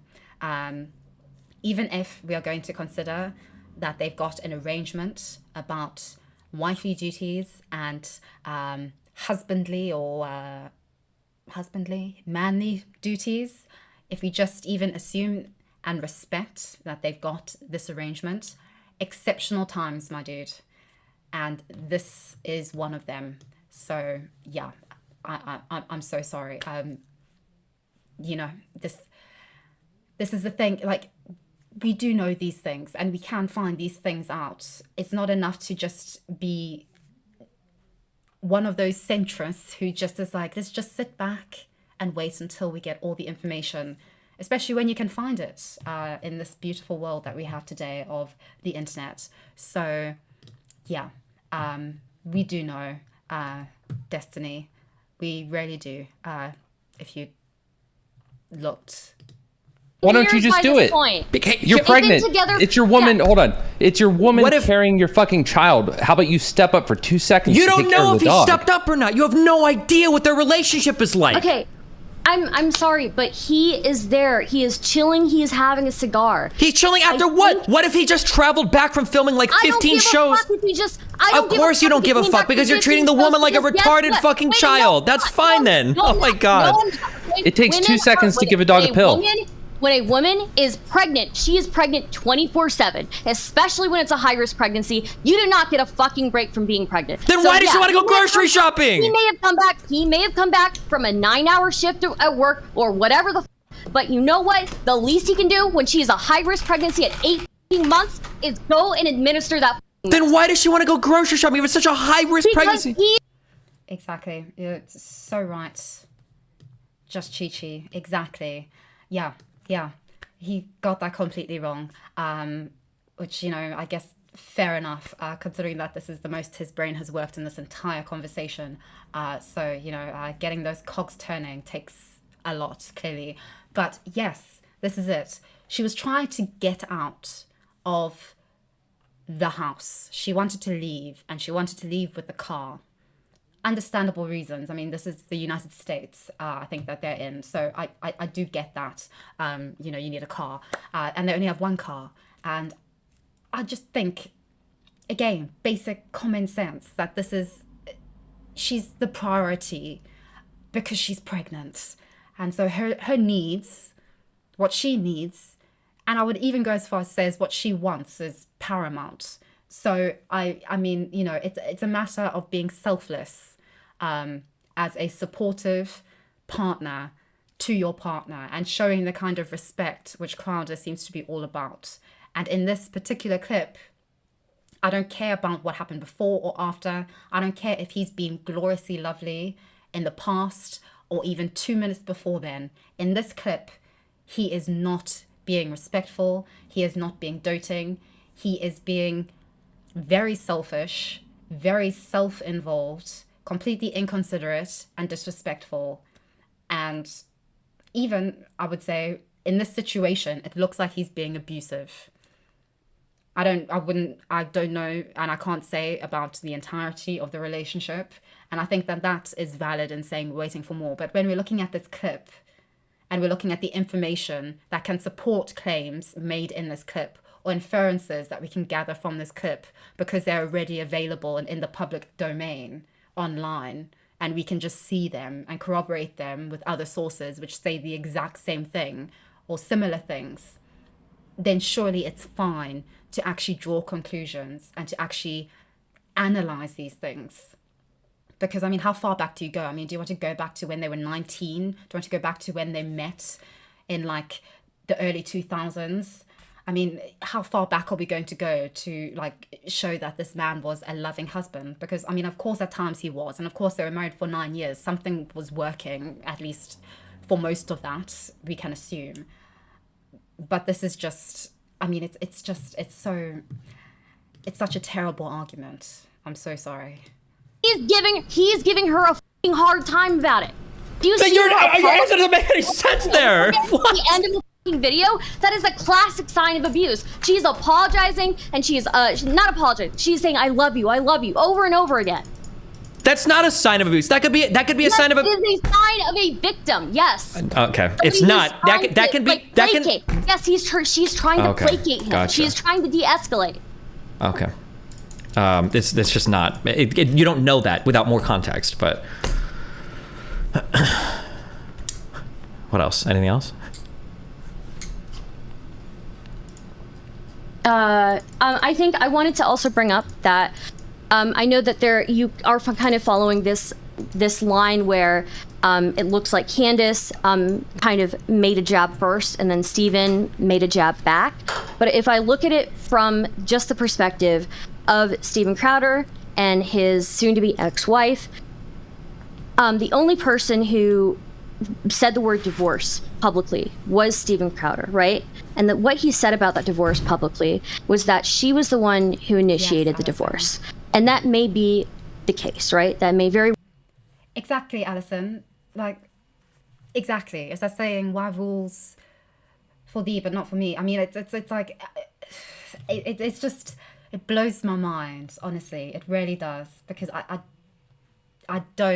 just don't understand the reasoning. I really don't. Thank you so much for the super chat, by the way, Alison. Narcissus Games, thank you also for the super chat. Oh, I've seen you on Twitter. We need to note that this happened during COVID lockdown. Also, the video is a major indicator that they'd been fighting a lot as Crowder has ended the relationship. Yes, exactly. I think you can, I think we can have a bit more faith in the human brain to draw connections in order to actually create a picture. I mean, in all legal cases and all things, nobody knows anything that happened. In a murder trial, nobody knows anything that happened. You take bits of evidence and then you create or recreate the story of what happened as best you can. It's perfectly normal and logical and reasonable, I would say, for people to be doing that now. I think what isn't reasonable is things that I've seen on Twitter of people saying Steven Crowder went to get cosmetic surgery instead of being with his wife when she gave birth. Yes, he wasn't with his wife when she gave birth, but in terms of the surgery, the only viable information from Steven himself that I could find was that he had this condition with his chest and that he was getting that all sorted out. And so, I think most people, I would hope, can distinguish between sort of the rather, I guess, malicious or sort of exaggerated claims that people are making and sort of the ability to actually do research and look into things and to gather information and to try and form or formulate a picture of what happened, because none of us are ever going to actually know what actually transpired between these two people. If Destiny's stance is to wait until more information comes out, he's going to be waiting until he gets gender reassignment surgery, honestly. So, I think that's just a fruitless endeavor. I think it's just, as I said, laziness. It's just the easier stance to take, I think, for him. And I think he's just dug himself into this hole as well, and he's just not backing down. So, But yes, Destiny needs space as well, as Alison said. So, you know what? Why can't Hilary? And I think that, as I said, she is the priority. So I keep thinking that I see super chats that I've missed. I'm so sorry, Magnus. I think I've missed your super chat. I do apologize. I'll try and find it now. Very well be the case. But I think it may be reasonable as well, or not reasonable, but it's understandable why maybe she went or her family decided to leak this to this reporter, because he had hired an attorney like a month prior, right? And I'm not saying that necessarily means... Wait. You need to explain that. You need to explain... Let me finish what I'm saying. Let me finish what I'm saying. Doesn't necessarily mean... It doesn't necessarily mean that just because he hired a divorce attorney that he was initiating the divorce first, but I think it is reasonable, because he's the first one who spoke about it publicly, that... Not reasonable. It is understandable that because he's the first one who spoke about it publicly, that maybe she wanted to leak this to correct the record. Okay, you're in favor of him leaking almost everything then, coming forward, right? When he said now he's going to start leaking a whole bunch of stuff relating to the relationship. I mean, I think it's shitty, but you know, I guess it is what it is. I don't think it'll make him look much better. Oh, probably not for you, because I don't think anything could have. No, I'm not trying to stall. I'd just like to be able to articulate my points without having him screaming over me, because that is what is inevitably going to happen. Because this seems to be something that is causing him great anxiety and great stress in his own right. Not that he's 8 months pregnant with twins, but this seems to be like a huge thing for him. So I want to be able to articulate my points prior to talking to him. Of course, I'm going to talk to him. I'll talk to him at some point this week, I'm sure, about this, okay? But right now, I'd like to just make my case. I'd like to just react to this and just think about this. Because maybe, who knows, maybe we'll watch this together and I'll find that I'm wrong about something. So who knows? I'd like to just get my thoughts out. Why can Destiny stream about this with all his friends and he can react to it, but I can't? I mean, you know, just please. I mean, if there's a problem with what I'm doing, then like, okay.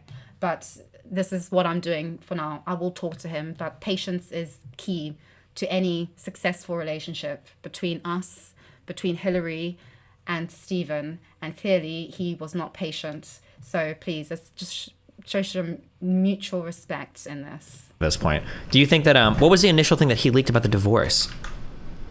Well, initially he said that he didn't want the divorce, right? That she was the one who, she was the only one who wanted it, right? And okay, and when was the first time he spoke about this?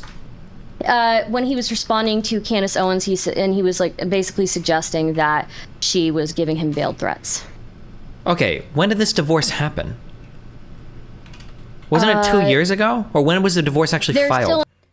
The divorce was filed in December 2021, so it's been like just over a year, but they've been going through the motions of it, obviously, because now they have a lot of money. When they got married, I mean, he wasn't even making like over $100,000 a year.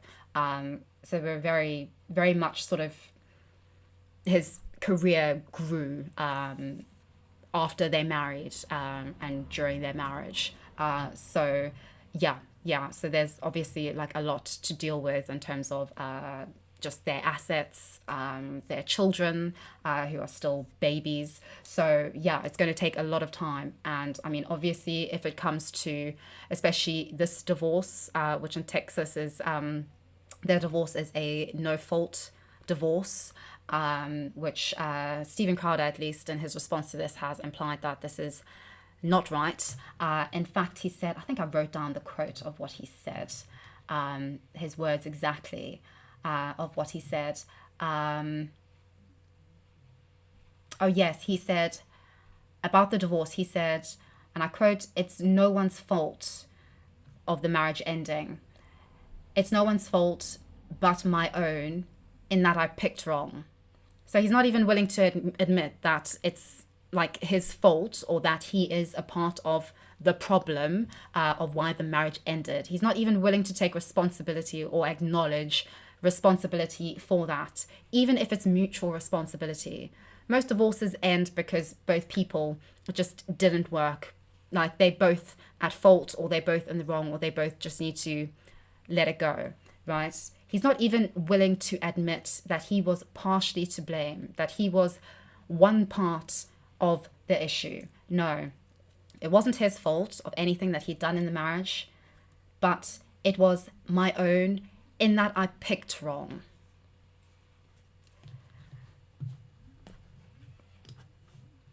Just, yeah.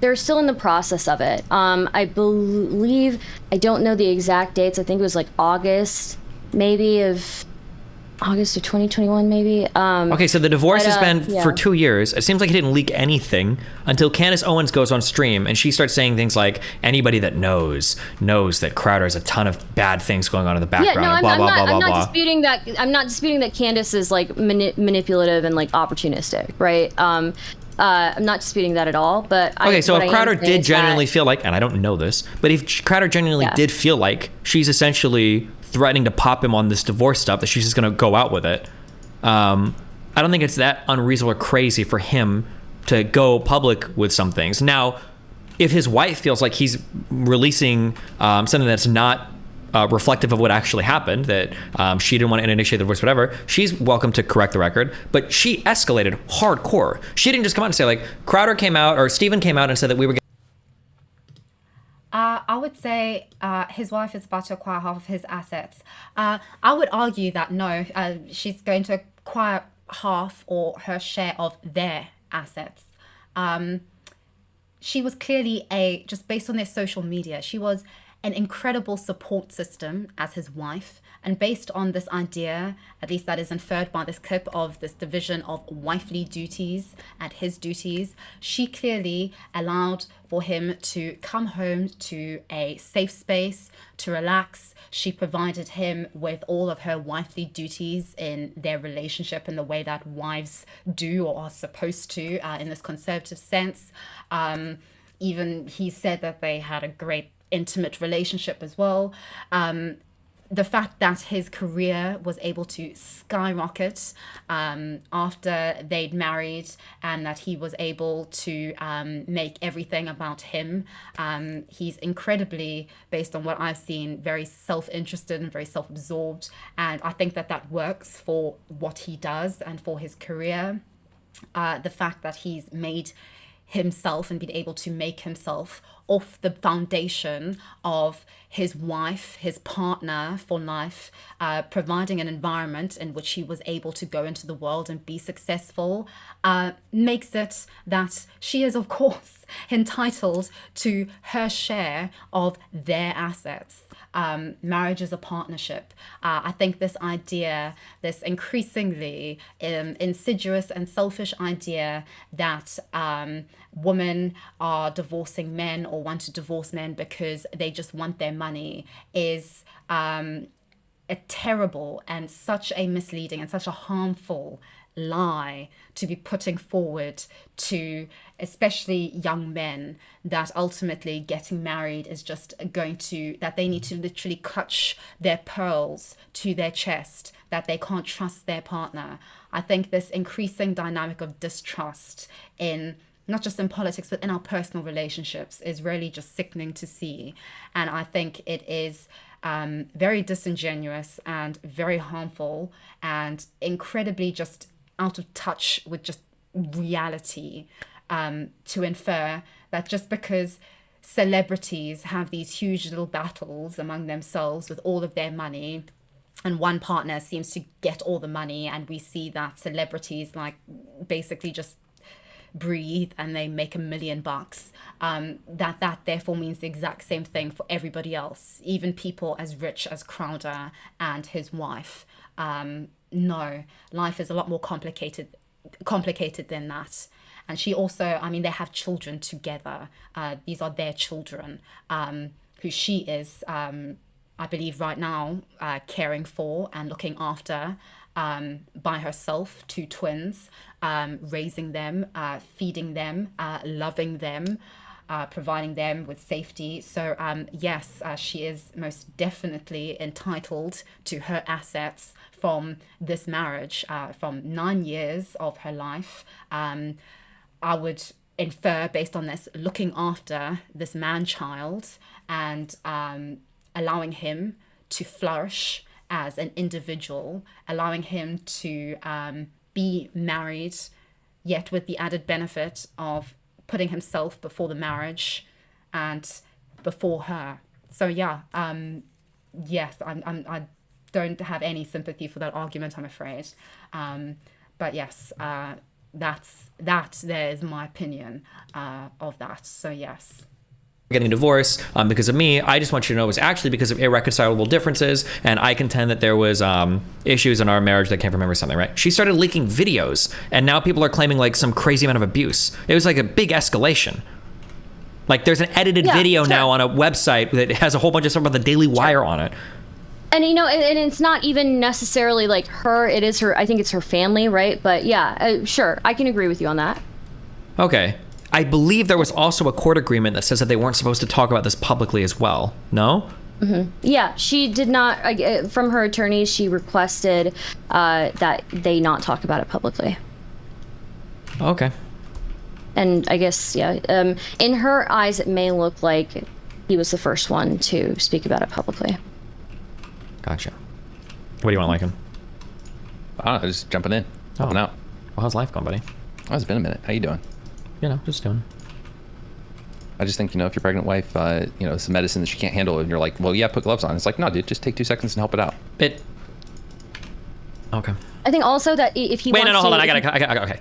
The reason why I don't like these statements when we don't know the current delineation of chores is that here is like a potential thing. It might be the case that they've split their house chores in a certain way where Crowder does some things and she does other things, okay? If now I don't know, and guess what? Neither do you, because none of you have any fucking idea. But if it is the case that he's taking care of everything that he's gotten to do, right? He's made all the money for the household, he mowed the lawn, he did everything, and now he comes inside and he wants to have a cigarette. What if that dog is a dog that he didn't even fucking want? What if his dog is Yeah, it's clearly a dog that he wants because it's, I mean, as we saw, yeah, these are his dogs.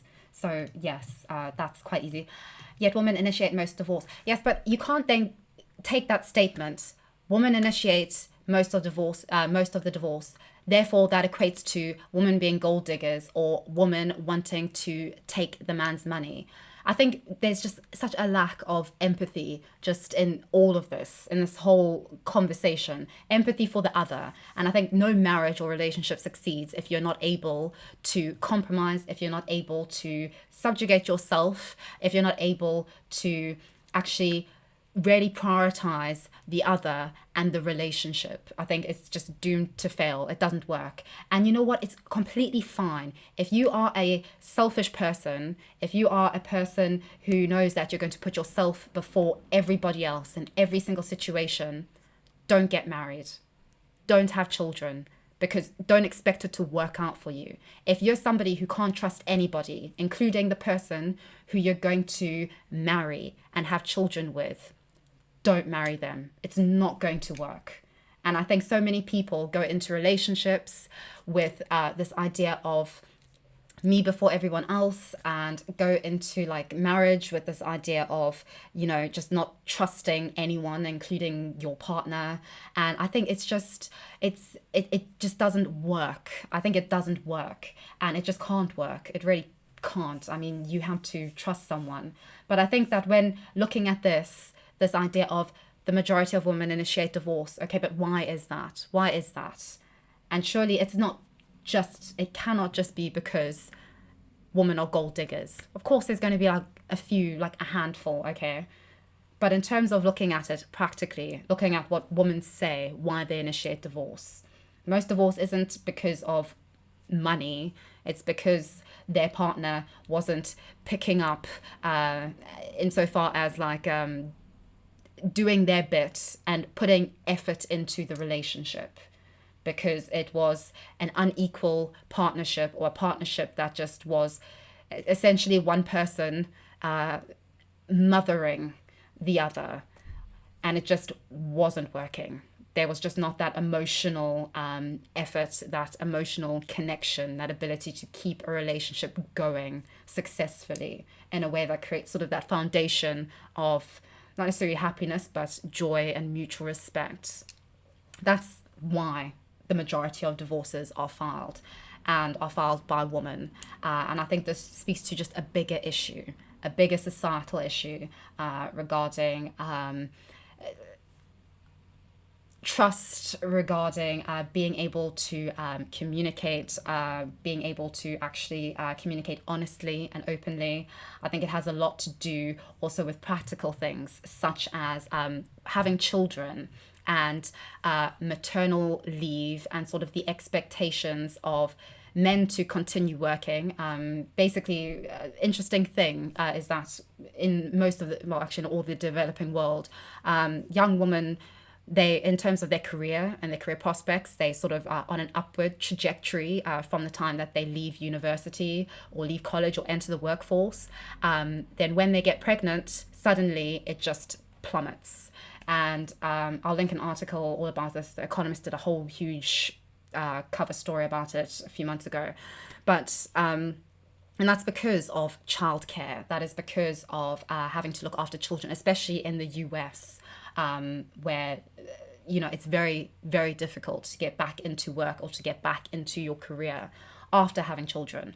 So when it comes to divorce, right, or when it comes to the end of a relationship and things aren't working, you need to think about women and their financial situation just in general, right? It's not as strong as that as the man. And also when it comes to the relationship and the division of labor with children, women disproportionately, still to this day, put in more of the work and the effort. And I think that that's a change that needs to really happen on a sort of macro level, as opposed to it just being a household thing. I think that this is something to do with paternity leave, and also the inability of people to take maternal and paternal leave at different points. I mean, there seems to be this idea that your children only need you when they just emerge from the womb for like a few weeks, or in the UK for like a year, and then it's fine. Like, you can go back to work and your kids are like raised by the internet and daycare workers. You know, that's not how parenting and relationships work. I think this idea that I don't understand. I can't fathom why people can't take maternity leave or family leave or paternal leave at whenever. You know, if their child is having a problem, if their child is, you know, going through a mental health crisis, as most young children and people are right now, I think it's so important for parents to be able to take family leave in order to focus on their family, in order to focus on their child. I mean, I've read a survey recently about young people and teenagers and how, like, they don't trust their parents or teachers. Like, they don't talk to their parents about things. I mean, it's no wonder that they're being raised by TikTok. So, I mean, I think that there just needs to be a huge conversation on the macro level about changing so many of these things and these expectations, which I think are just impossible to successfully deal with at the micro level in the private realm of the home, when there's just not that support coming in from outside. There's not that medical, that mental health support, that familial support coming in from the work environment. So it's, I think, I don't think, where did this stem from? This stem from this idea of women initiating divorce. I think, basically, in short, empathy. Just think about why women might do that, and you might get your answer, and it may not be the answer that you want, but I think there's a conversation to most definitely be had there. She wanted. What if it was a family dog? She's like, this is my dog. I'm going to Crowder's like, okay, fuck it, whatever. You can have it. Just make sure that you take care of it, whatever. And now she's like, oh, also, I need you to give the dog the medication after he's already done everything else. You don't think that you could see him being a little bit irritated there? You're like, oh no, he just stepped up and do 100% of the chores? I never said 100% of the chores. Well, but you don't know, though. You don't know what percentage is it. No. Well, I think it is a little absurd to be like, go put latex gloves on and take care of the dog. I think this is such a stupid argument. I'm so sorry. It's okay. I think what's important, I just,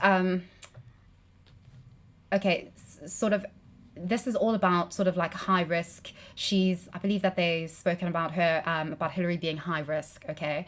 She's a high risk pregnancy. Now, high risk means that essentially, every year, 8% of women actually die because of high risk pregnancy globally, which is huge and is outrageous in this day and age. That should not be happening with the medical interventions that we have, with the basic progress of medicine, because in terms of what causes high risk pregnancy, no one knows, mainly because of this trend in medical science in which women just don't matter. And so studying and finding things in relation to menopause, in relation to pregnancy, in relation to things that make a pregnancy high risk, and dealing with them are just ignored relative to everything else in medicine, because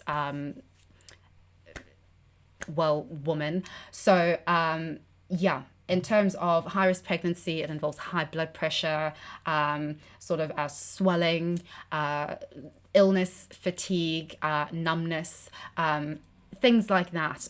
It involves and can involve diabetes. That's why the African American population and Black population are more susceptible to high-risk pregnancies because of things like diabetes, and also because of extenuating circumstances such as insufficient medical care or insufficient medical access. When it comes to Hilary, and I know Destiny likes to use this argument that she's this like white woman with white woman tears, and sort of inferring the stereotype that white women are rich, and that whenever a white woman cries that we should just be suspicious because we can't trust anybody for their sincerity. But when it comes to Hilary, she didn't just have a high-risk pregnancy because of those factors that she was suffering from, which made her pregnancy high risk, as well as being pregnant with twins, which automatically makes it high risk. But she was also suffering from these other symptoms, which made it high risk. She also suffers from a syndrome called Guillain-Barré syndrome. I think I pronounced that correctly. I'm sorry, it's French. I'm not French, so I do apologize. Guillain-Barré syndrome is an incredibly serious syndrome. And actually, this is information, again, I think it's so important sometimes to, let me just go to my default quickly. I think it's so important to actually just find information, which you can find. There's a Facebook page. Steven Crowder posted about this in I believe it was 2020, when his wife, in June of 2020, Hilary was in hospital, and he posted a picture of her in hospital and posted about the syndrome which she suffers from, which is incredibly serious and actually can be fatal for many people. And this was actually posted on a Guillain-Barré Facebook page in 2021, saying Steven Crowder's wife, Hilary Crowder, 34, previously known as Hilary Crowder, or now so unknown. Last year, he shared photos of his wife in hospital and later explained that she suffers from Guillain-Barré syndrome, GBS. And then it just explains everything about them and their life or whatever. So I think that this is very, very important to consider, that this isn't just a high-risk pregnancy. This is a woman who suffers from a very, very serious syndrome. And this is from the National Health Service in the UK, so a reputable source, which basically says that Guillain-Barré, I can't pronounce it, syndrome or GBS, is a very rare and serious condition that affects the nerves. It mainly affects the feet, the hands, limbs, causing problems such as numbness, weakness, and pain. It can be treated, and most people will eventually make a full recovery, although it can occasionally be life-threatening, and some people are left with long-term problems. GBS affects people of all ages, but it is more common in adults and in males. So she has a very rare syndrome, right? And the symptoms often start in your feet and hands before spreading to your arms and legs. At first, you may have numbness, pins and needles, muscle weakness, pain, problems with balance and coordination. These symptoms may continue to get worse over the next few days or weeks before they start to slowly improve. In severe cases, you may have difficulty moving, walking, breathing, and swallowing. It actually has resulted, as I was doing some little snooping and research, just looking at a YouTube video on it, sort of just talking about understanding it and reading the comment section. These comments are absolutely heartbreaking in terms of what this syndrome can do to you. I mean, this person says, my beautiful wife, Beth, was first diagnosed with GBS back in early 2018 and is currently in a nursing home. She has improved drastically during this time, but she still can't walk. And it's just so heartbreaking reading these stories about people. My sister was 16 in 1977 and she passed away from complications of GBS. So just for context, and this is something that you can find on Steven Crowder's own his own Instagram, of a picture that he'd posted of Hilary with a post all about it, and on this Facebook group, because he posted it on Facebook as well. His wife has a serious condition and is suffering from this syndrome, GBS, so rare and serious. And this is how he's treating her. It's outrageous. It's terrible. And then apparently the pregnancy doesn't matter. If you're pregnant and you've suffered from this, it's crazy. I really just think that this is absolutely, it's nuts. It's really nuts. I'm so sorry. Just, yeah. It is one of those things. It's like, hey, you know what? Even if it's like your dog, it's about really caring for your partner and helping out. You don't think that isn't it easier to give a dog the medication than to go grocery shopping? It sure is. Was the argument about whether or not, well, okay, I'll give the dog the medication, but you got to go grocery shopping? Like, it's not about the easiness of it. It's like, hey, I'm just uncomfortable. Then we talk about like how irrational people are when it comes to comfort, and the matter of fact, like, hey, as long as you have latex gloves on and there's like no powder being sprayed when you open the fucking bottle and you fucking pour it into your hand, you should be fine. And it's like, hey, I just don't want to handle the medicine, period. I am carrying our babies. So the husband can easily go, okay, cool, that's fine, I'll take care of it. It's a 2-second job, and the fact to fight over it just because matter of factly this, that, and the other. It can be treated, but she was in hospital for this. This is something that she's been battling with. I'm going to infer, based on just the facts of this matter, based on what she's been through, right, that this pregnancy is it's not just high risk just because it's like twins and just for obvious reasons. I'm going to infer that it's high risk because she has health issues, of which I could find evidence that she has suffered from a very serious and very rare syndrome. I don't feel that you make a recovery from something just overnight like that. She was pregnant very soon after this. This happened in like late 2020. And she gave birth when she was in hospital, that is. She was in hospital in like, I believe it was like June or July of 2020 for this, because she suffers from, Steven clearly said that she suffers from this. So I'm inferring that she's suffering from it. She's been suffering from it, right? And then she gave birth in August of 2021. So this was just before she was pregnant, or she was just pregnant, sort of like around this. Is all happening in the same sort of frame. So I'm going to infer, just based on the fact that she was in hospital, very seriously in hospital. I don't know if I can find, I'll try and find the photo. There was a picture of her in hospital that he posted of her in hospital, in the hospital bed.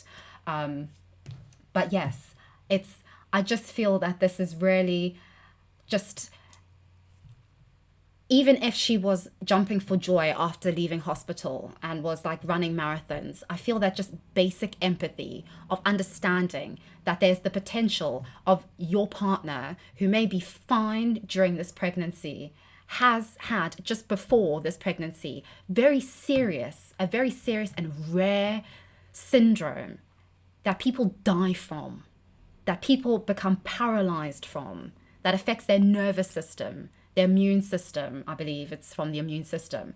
That if that is the case, alarm bells should be going off in your head that your wife needs to be the exception,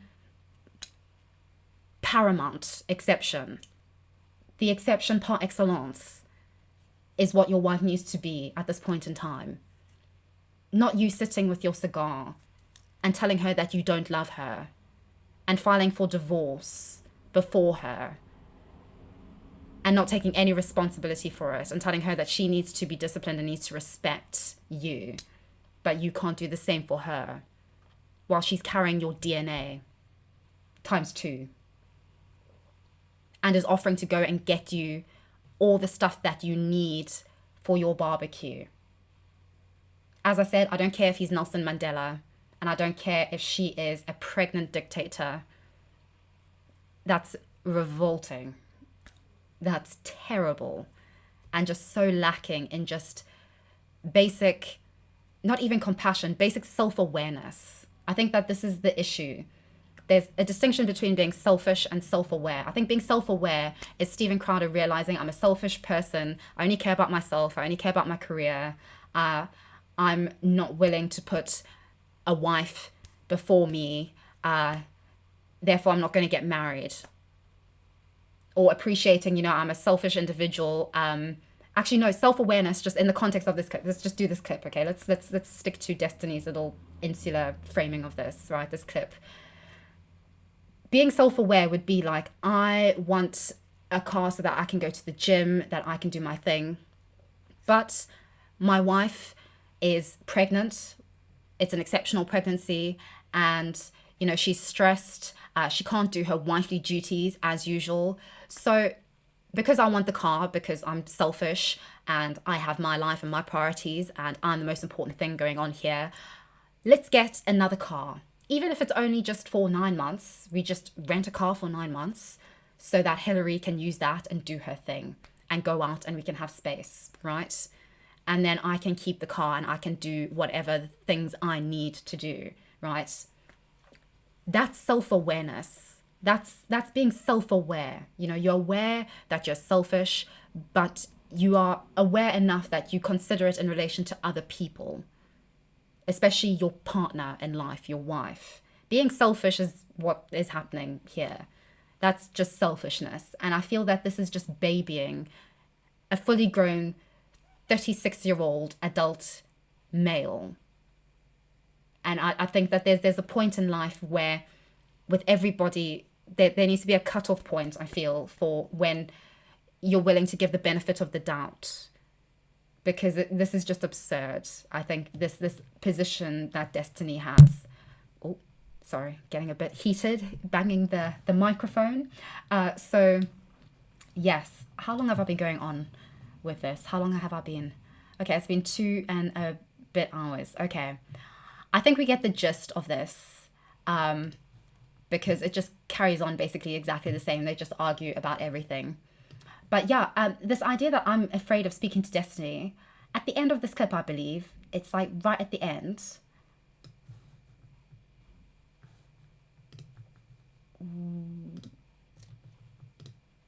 Yeah, it's right at the end, right? Okay, now, for anybody who thinks that I'm afraid of speaking to Destiny, just to clarify things. Exists for sure because of having multiples, but it's not always the case. It's not necessarily. My women always have multiples. Damn.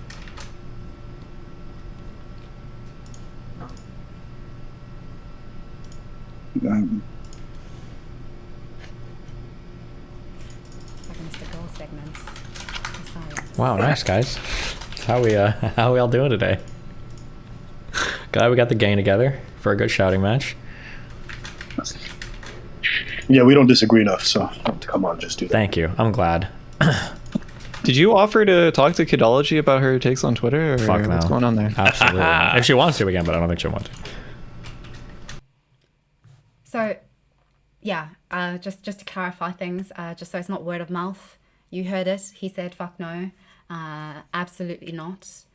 And then the little clarification that apparently I wouldn't want to talk to him. I've given him no reason why I wouldn't want to. I mean, I literally ended a very indirect but very important friendship with Mr. Girl for Destiny. So yes, because I defended Destiny. So you know what? Yeah. But yeah. Oh my gosh. I'm glad I got that off my chest because that was annoying me profusely. That was very frustrating, but I do thank you for enduring. I think maybe because I've been so sick that I've just been like, it's like a tsunami. Just need to let some steam out, and this gave me the opportunity. But yes, as I said, just purely on that clip, that's what I care about. And in that clip, gross behavior. So yes, thank you so much, Curtis. I really do appreciate that. That's so kind of you. Oh, thank you. I'm glad you think that this is great content. I thought that this was a bit petty, but I thought, well, you know what? Let's just see how it goes. So I do thank you for enduring this. I will look at my DMs, but oh, if I could, if I had the strength and the will, you know what? When I move, right? When I move, it will happen. A landlord will accept me at some point. They will.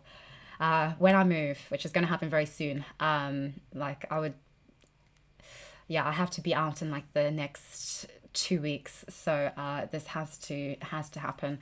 So yeah, maybe I'll try. I'll try and do a long stream at some point. But I've just finished writing a script. I've just edited it down from 30 pages to 25 pages. So it's going to be a long one. So yes, that should be coming out at the end of this month. Also, I'll try my best to edit as much as I can before I move, so that it isn't too delayed. But yes, oh, I'm so sorry, the wreck, I'm so sorry. Yes, I know I was getting a bit flamboyant with the hand gestures. I do apologize sincerely. But yes, hopefully once moving's done, everything will get back to normal, and hopefully I can do a bit longer. But yes, oh my goodness, Brittany, hello. My dietitian, who is Chinese, really recommends Chinese confinement after birth to protect the mother and baby. My partner and I plan to practice this. If we have kids, you will have kids. US should adopt this. I completely agree. I think that there is just so much about pregnancy that is just, there's just so much that just isn't considered. And I think it's just such a rare opportunity and such a good opportunity for actual conversations about empathy and understanding for another, and somebody else can really be actually visualized in like real time, especially just for society in general. I think it's such a good opportunity. I think it's, you know, even like socially, like, you know, we have on trains priority seating for the elderly and for pregnant women and for women with children or parents with children. And I think that's so important to like practice and to actually have that. And I think that needs to extend into areas of just everyday life when it comes to things like maternity leave and paternity leave, when it comes to sort of this discourse around who's going to stay home with the children, who's going to do part-time work, and also just not just in like the private sphere, but also businesses actually need to talk about these things, because it isn't that people aren't having children because they're just self-absorbed and want to make TikTok videos, as is being insinuated largely by the right-wing press and Elon Musk's fear-mongering around declining birth rates in the West. Like, this is a thing that people will have children if they've got money, if they trust each other, if they find a partner who they trust.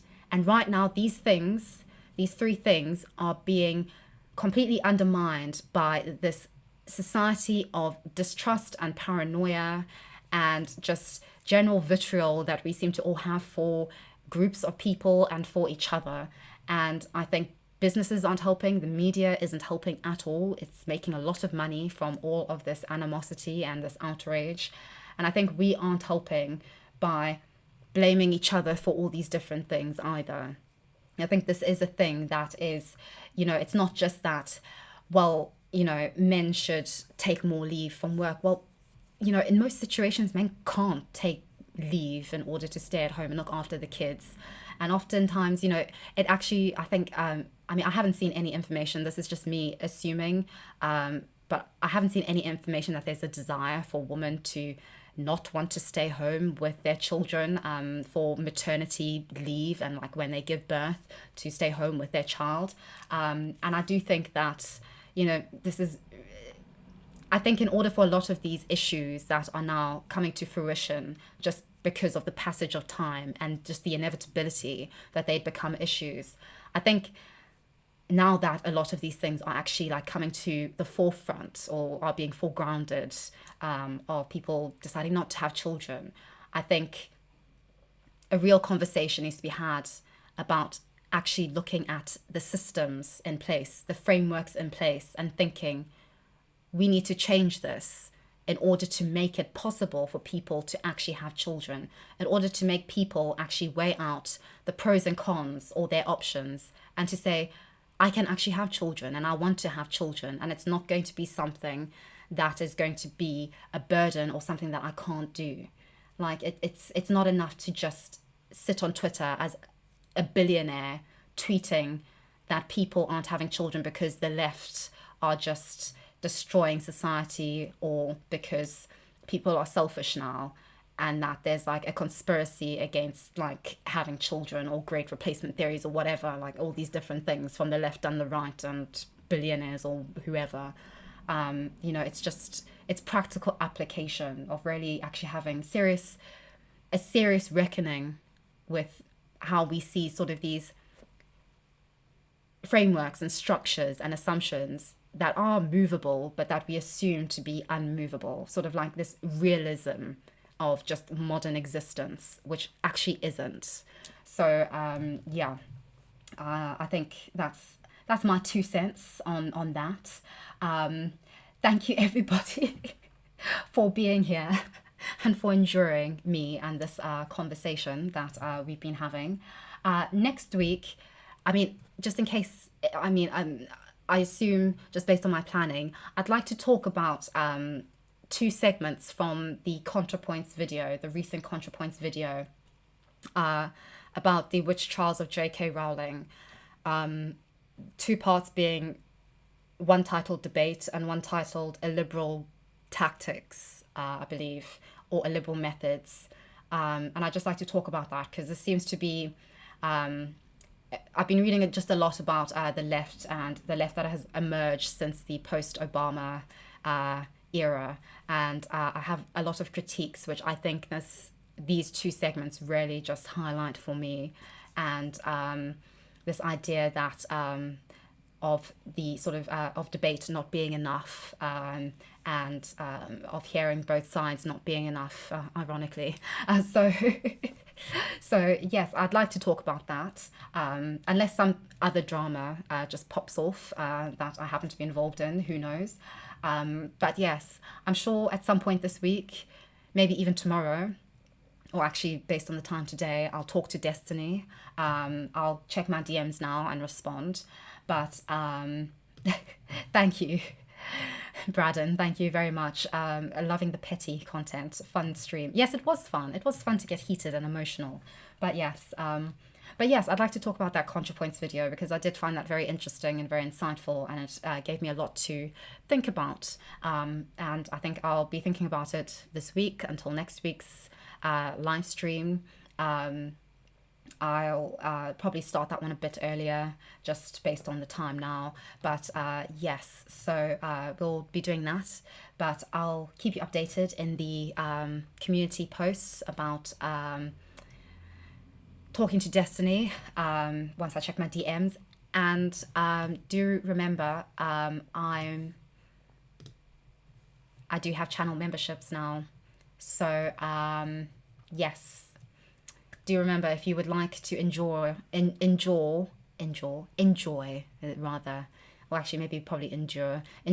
these these stickers, these femcell stickers, including of course Joshua Craig, then please do consider becoming a member, and you can enjoy that, as well as, oh yeah, I forgot to mention, yes, I'm going to be doing once I get to 50 members, I'm going to start to do whatchamacallits. Yes, I'm going to start doing every month. I'm going to do a members only stream, and you can choose what that is about.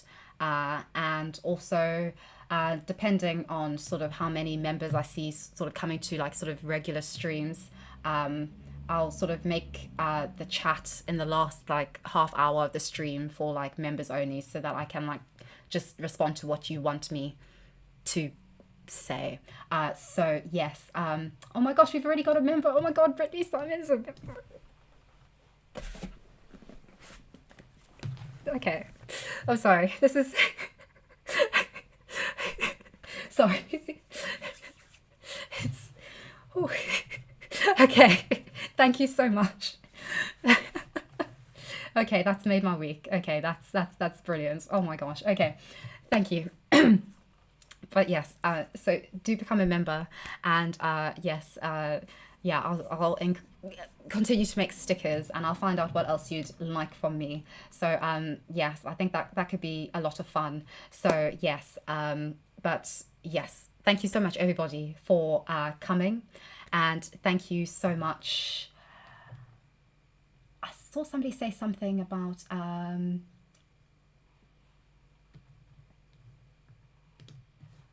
thank you so much. Thank you so much. I was afraid that was going to happen. Don't you worry. I will be changing that. Actually, I'll do that right now. I'll change that right now, because I actually have some that are not transparent, and so that you can see them, because I forgot that on YouTube there's a dark mode as well. So I will render that, and I will fix that right now. So don't you worry. I do have backup. So don't you worry. Don't you worry. I will fix that for everybody. But thank you so much for coming, members. If you can, I really do appreciate it. And yes, I will see all of you this week. I've got another video that I've been editing very slowly, but it'll be done. And I hope that will come out this week. And then I'll stream this week and also on the weekend.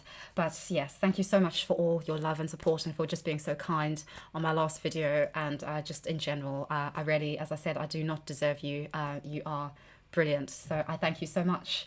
And I will see all of you very soon. Goodbye, everyone. Goodbye.